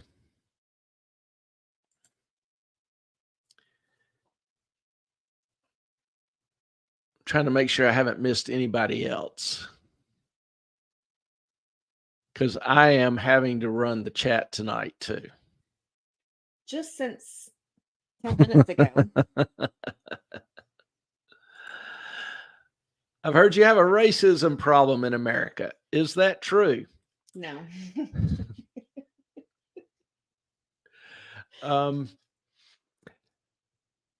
I would say in all the parts of the world that I've traveled, that generally in the US, it is probably less racist than most other places. So, Yeah, we don't either. Beautiful red. Oh, I'm sorry, honey. You lost a pup. Your Chawakita Yogi. Bless Yogi. that's tough. Very sorry to hear that, Crazy Cat Queen. Didn't know that was an issue or drawing close. Sorry to hear that. Cuba, where are you from?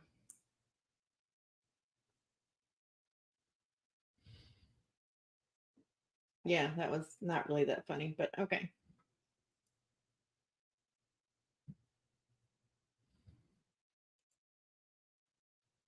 Bye bye. We got rid of that one. Yeah, Germany. we don't need watchers, viewers that bad. Mm-mm. Just some things I just really not in the mood to put up with. Yes, cheers. Cheers to Yogi Cheers to Yogi. and good riddance to Cuba. We want to keep this place a very safe and happy family. Yeah, just be civil. Mhm. You know, we've got a good family here. We've got people that are encouraging, supportive of everybody else, and I like it that way. You know, I don't spend a lot of time on YouTube, haven't, but I've been on some channels where there's a lot of bickering and carry on back and forth, and yeah, it keeps the chat level high. It keeps people involved and interesting, but I'm not in this for that reason. I don't want to go through that. So I like the Quan. I like the happiness. I like good people. Y'all are good people. And, I want to keep it that way. I would rather keep it small with good people than allow a lot of crap to join in. Yeah, and I mean, I found one reason is there is so much hate on YouTube and chats, and I find that very disturbing. I also have found that I just block the people who say hateful things on all the chats. I'm just like, yeah, I don't need this in my life. Don't no done. Nope, no thank you. And that makes the chats a lot easier to navigate, and it also helps me mentally, emotionally, just to deal with what's going on without all of the negativity and hate. So that's a tip. I mean, I highly recommend if anyone is just saying anything terrible or negative or whatever that is uncomfortable, you just block them. Yeah, we will talk about difficult things. If somebody is from, outside the country has a legitimate question about what's going on, racism, whatever, I have no problems answering the question. He went a little too far. Yeah, but there are certain limits and civility. But I'll answer any honest question. I do not mind. I don't mind difficult or tough questions. I may not have good answers, but I never want to discourage sincere questions or discussion. Again, there needs to be a limit. So it's getting a little late. We do Yeah, it is easy to be nice. It's just super easy. Yeah. I mean, it's not people. I have, unfortunately, I have learned are really freaking awful on a lot of social media platforms, I guess, because they feel like they can say whatever they want to without anyone being or being exposed because no one knows who they are. And I would never treat anyone that I don't know any different than I would treat anyone that I do know. Well, and another thing too is I think I've received personal emails from every one of y'all and know you in some sense, had some direct personal communication. And I think that's cool. I really appreciate some of y'all have asked questions in private, or, asked, for some thoughts. But I enjoy that. And I'm very, I guess, humbled by your trust, because there's a lot of people or mods that I would not contact with my personal information or whatever. A lot of people on the net I would not contact with my personal information. I've just seen too much crap going on. So appreciate y'all's support of the channel. Appreciate your involvement, and appreciate y'all's spirit. You're sweet. Listen,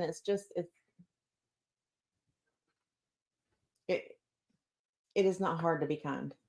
Yeah. It is not hard to understand other people and their positions. It's not hard to try to put yourself in someone else's shoes. It's not hard to say, okay, I might not agree with this person, but I respect them and I respect their opinions. I coughed. Oh, you weren't talking about that. I coughed, but thank you. Okay, Crazy Cat Queen. Yes. I was going to this long litany of. Yeah, when somebody sneezes, I'll bless them. Bless you, my child. I've even got a priest collar that I wear when I go to the Vatican, so that, because if you wear a priest collar at the Vatican, they'll actually take you down below through the catacombs in different places. So it's kind of cool. So you lie and cheat. I didn't lie. They didn't ask if I actually was.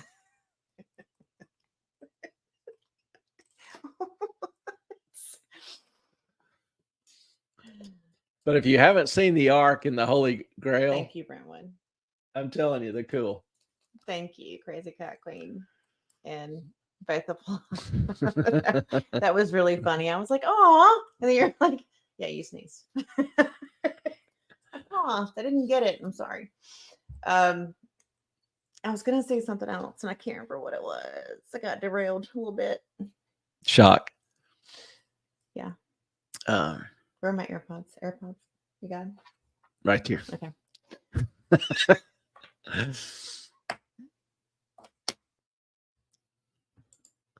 Clay, that's misrepresenting yourself. Yeah. You didn't do that, though. I know.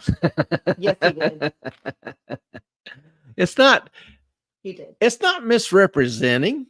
It's just changing my style. I'm just expressing a different side. His inner priest. I'm just. No, actually, if you looked at Clay's library, I would say of all the books he's had, which I've seen about 5,000 to 8,000 of your books, 3/4 of them are religious. He has studied all of it. It's amazing what he knows about all of this. But so you probably studied more than most priests have. I don't know, but it's just something that, I've been interested in, spent some time going through different religions, whatever. But, I'm just an admirer of history and religious architecture, particularly some of the old Gothic cathedrals and churches, incredible structures, incredible representation of story in cut in stone. They literally, some of these old cathedrals like at Chartres and Amiens have the story of the gospel cut in stone with figurines around the cathedral telling the major events. And it's fascinating to me, because there'll be things like, where does Adam, I'll ask people, where does Adam's apple, the saying Adam's apple, come from? And it comes from some of these old Gothic reliefs, because Adam is portrayed as clutching his throat. He's choking on the apple. Adam's apple. That makes sense. And the architecture has a design. It has a purpose. Something we have lost. now we build Butler buildings, or just it's almost like what's the Russian style? Not blockism, but brutism. Just ugly ass square concrete in your face structures. Wholly unappealing. No architectural flavor, design, no message. HOLY or WHOL? Holy. What do you mean? Wholly unappealing? Oh, HOL? W. Okay. It's going to smack me. Listen, there are 17 books right here on Romans, just on this shelf. We got Hebrews. I've It's got all a right. bunch of Hebrews upstairs. This man It's all made. right. You should have your freaking collar. CCQ. I always want to say Credence Clearwater. I was a religious studies major at one point, hence the classical Greek, Hebrew, and Syriac I learned. It's really fascinating. I agree. Completely agree. This Brentwood, woman after my own heart. I like to visit old graveyards. The tombstones are architecture in and of themselves. I always find old graveyards. I've got, I don't know, 200 pictures of the graves, of the above ground graves just in New Orleans, for example. And that's where I learned that zombies exist. Because What? if you've ever been to their tombs, seen their graves, a lot of the tombs are empty. And if you look, the stone, the mortar, the bricks that were removed have fallen outward, not inward. So it wasn't people breaking in, it was something breaking out. Zombies exist. Also, several years ago, the Marine Corps had a training exercise called Zombie 2020, Zombie 2017? So you know if the Marines are training for zombies, they exist. So there you go. Okay, let me go up here because I prefer churches. If you ever go to Florence, there is a church that I call the Blue Church. You walk into it, everything is blue and gray. I found it by accident when I lived in Florence, and it is the most beautiful church I've ever seen. Sorry, go ahead. That was just a quick little. No, I'm done. I love old churches. I will. Those are vampires, Clay. And it's so different to walk in some of those churches versus some of the modern churches. I had a friend, a priest, that would take little kids on tours of churches in the city one day, and he would start off at the Roman cathedral, and the kids would enter in, would be very silent, very quiet, very well-mannered, very somber. The space just imposed a reverence upon them. They knew they were in some place unique and reverent. And then he would, kind of downscale it, visiting different churches. And by the end of the day, they went to basically a Butler building church that didn't even have a cross on the outside because it didn't want to offend anybody. And the kids went inside and were just running around the auditorium, just playing chase and yelling and cutting up or whatever. That's why I like architects like Frank Lloyd Wright. He knew that environment creates attitude. And he would even design the furniture and pick out the pictures and the specific placement. He had the right to go into any of his houses, even after they were purchased, and make sure the furniture hadn't been moved or replaced. If somebody moved the furniture somewhere, he would relocate it back to its original position. Just because the feng shui would be messed up? Yeah. Yeah. Okay. Because he had designed it specifically. Crazy Cat Queen. I agree with Brentwood. They are vampires, not zombies. If they were zombies, you would have seen remnants of body parts. Sheesh. Now, what makes you think I did not see remnants of body parts? Just because I didn't mention it. You did not see body parts. Liar, liar, pants on fire. I didn't say I did. You didn't say you did, I'm but just, you didn't say you did. I was just saying, they went ahead and just because of my lack of saying something that they assumed it to Oh be my true. God, they're giving me another Tom Ellis thing. So Crazy Cat Queen, you're gonna pick me up on the way to Chicago.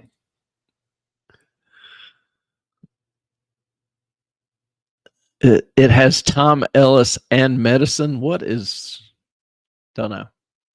Don't want to know. If it doesn't have Eva Mendes in it, I'm out. Yes, I love Florence. I lived there for about, oh God, 8 weeks and had an apartment there. And it was, my favorite city. I'd been there previously before I did that trip, but it is All of northern Italy, Tuscany, is just so peaceful, and every night, it's the best food. It doesn't matter where I was or where I ate. Every night I ate, it was the best meal I ever had. she can pick me up. Can I go? Sure. Okay. I'll email you. Take the dogs. We're not taking the dogs.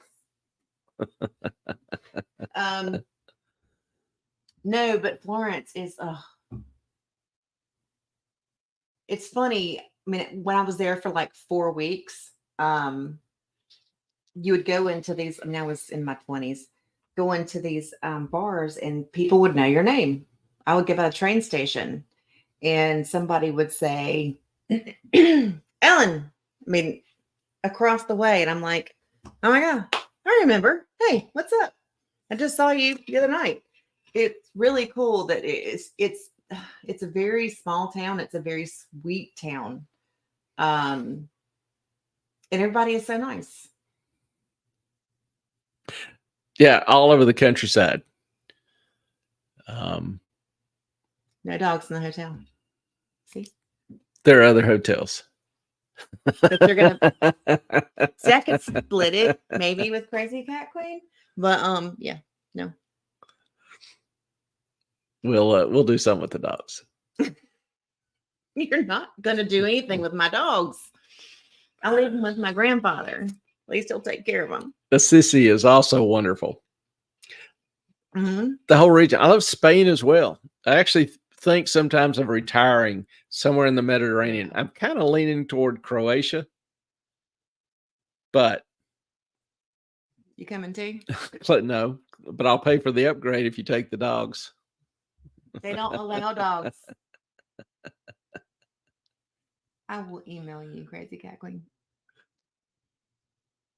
We're gonna work this out because, yeah.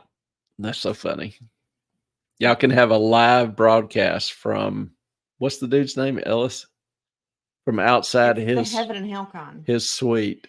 Clay's like, y'all can stalk the dude. And I'm like, well, I mean, there's Comic-Con, there's all kinds of cons. There's cons everywhere. Heaven and Hell Con, there's never heard of HellCon. I heard, I was aware of Comic-Con, and there was another I was familiar with, but yeah, I'm like, no, y'all can go do the fangirl thing on your own. You don't need me to do that. Tom Ellis is gonna be there. I want to meet. Oh, Mazikeen. No way. Okay. Me too. Don't even know. Never heard of Mazikeen. Clay in his religious stuff. It's a simple faith. When I showed him one episode of Lucifer, he was like, negative. No, not gonna happen. Just not interested in it. Just not my thing. Doesn't mean it can't be somebody else's. I just do what I do and let other people do what they do. I am not what do we used to call them? Junior Holy Spirits. It's not my job to convict somebody of what they're doing doesn't meet with my favor or my views. It's not my deal. I got enough in my own life to worry about. So I don't try to impose my feelings, whimsy, or whatever on others. I've got my stroke, my vibe. People join it or not. There you go. We can pick you up too. I will. Do we have Brentwood's email?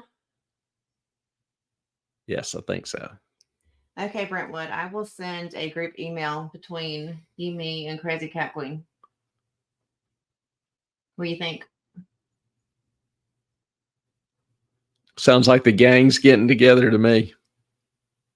Sounds like a girl weekend. But y'all will have to host a live broadcast. We will. Right? We can do that. Can we do that, girls? And you got to get Tom Ellis on the show. Sure. Why not? That'd be hilarious. We can handle that, right, girls? Don't know if he'd quite be willing without certain forms of compensation, but okay, Brentwood. I will send you guys a group email as long as I'm behind the camera and Nick to Tom Ellis. That's not fair to him. Why? He doesn't get to come say hi. probably because he's on TV and stuff all the time. No. You know, True. to him, it's his business. True. And we would be exploiting his fame. True. Okay. I got you. So I think that's what CCQ is arguing, and that's a fair point. Well, yeah, okay. But if he wants to be on it. But if I could talk him into it, I can be pretty convincing. So, but I mean, I got you to put a Band-Aid on my finger in the middle of a broadcast. I've done worse. I know.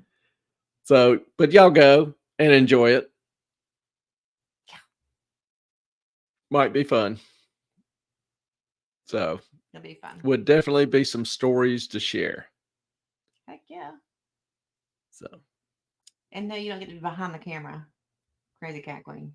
You have to be right with us. Yeah, live and in person. Mm-hmm. Besides, you owe us on the clerk. What's her name? Becky Hill. Becky She Hill. owe us. Yeah, we're not going to let you fade away on that one. Yes, we will if she wants to. So, I used to work backstage at concert venues, and respecting the famous person's personal space is the most important thing I can do for them. Yeah, Clay used to bounce for what's his face? Dave Matthews and Queen Latifah. Mm-hmm. So he gets it. Yeah. I guess Not I was bothered just at all. always backstage as friends with people like the Allman Brothers. A little groupie.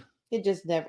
I was just backstage, so Yeah, that's what they all say. I was a friend of a friend, so I was just, you know. That's what they all say. I went to their wedding. I was once at the gym here in town. We get a lot of actors in town. Oh, you got The Rock. And Dwayne Johnson, The Rock, was working out. And, you know, I gave him a few tips, a few hints. And then, you know, I had my phone and pointed to it. And it's like, you know, would you mind? And he said, no, certainly. So I handed him the phone and he took a picture of me. So how many of y'all have had Dwayne Johnson take your picture? Celebrity that you are. So that's all I'm saying. So Dwayne Johnson touched your phone is what you're saying. He took my picture. With his phone? Well, it happened to be my phone, but he laughed. He thought it was funny. So there's no proof of anything there. He thought it was funny. Because they're always getting people to ask to take, if it's okay if you take their picture. Mm-hmm. But how many of them are asked to take your picture? Never. So it was kind of funny. So yeah, we worked out together. I gave him a few pointers. That's kind of cute. All right, y'all. Like you gave him pointers. Yeah. Helping him on his form a little bit.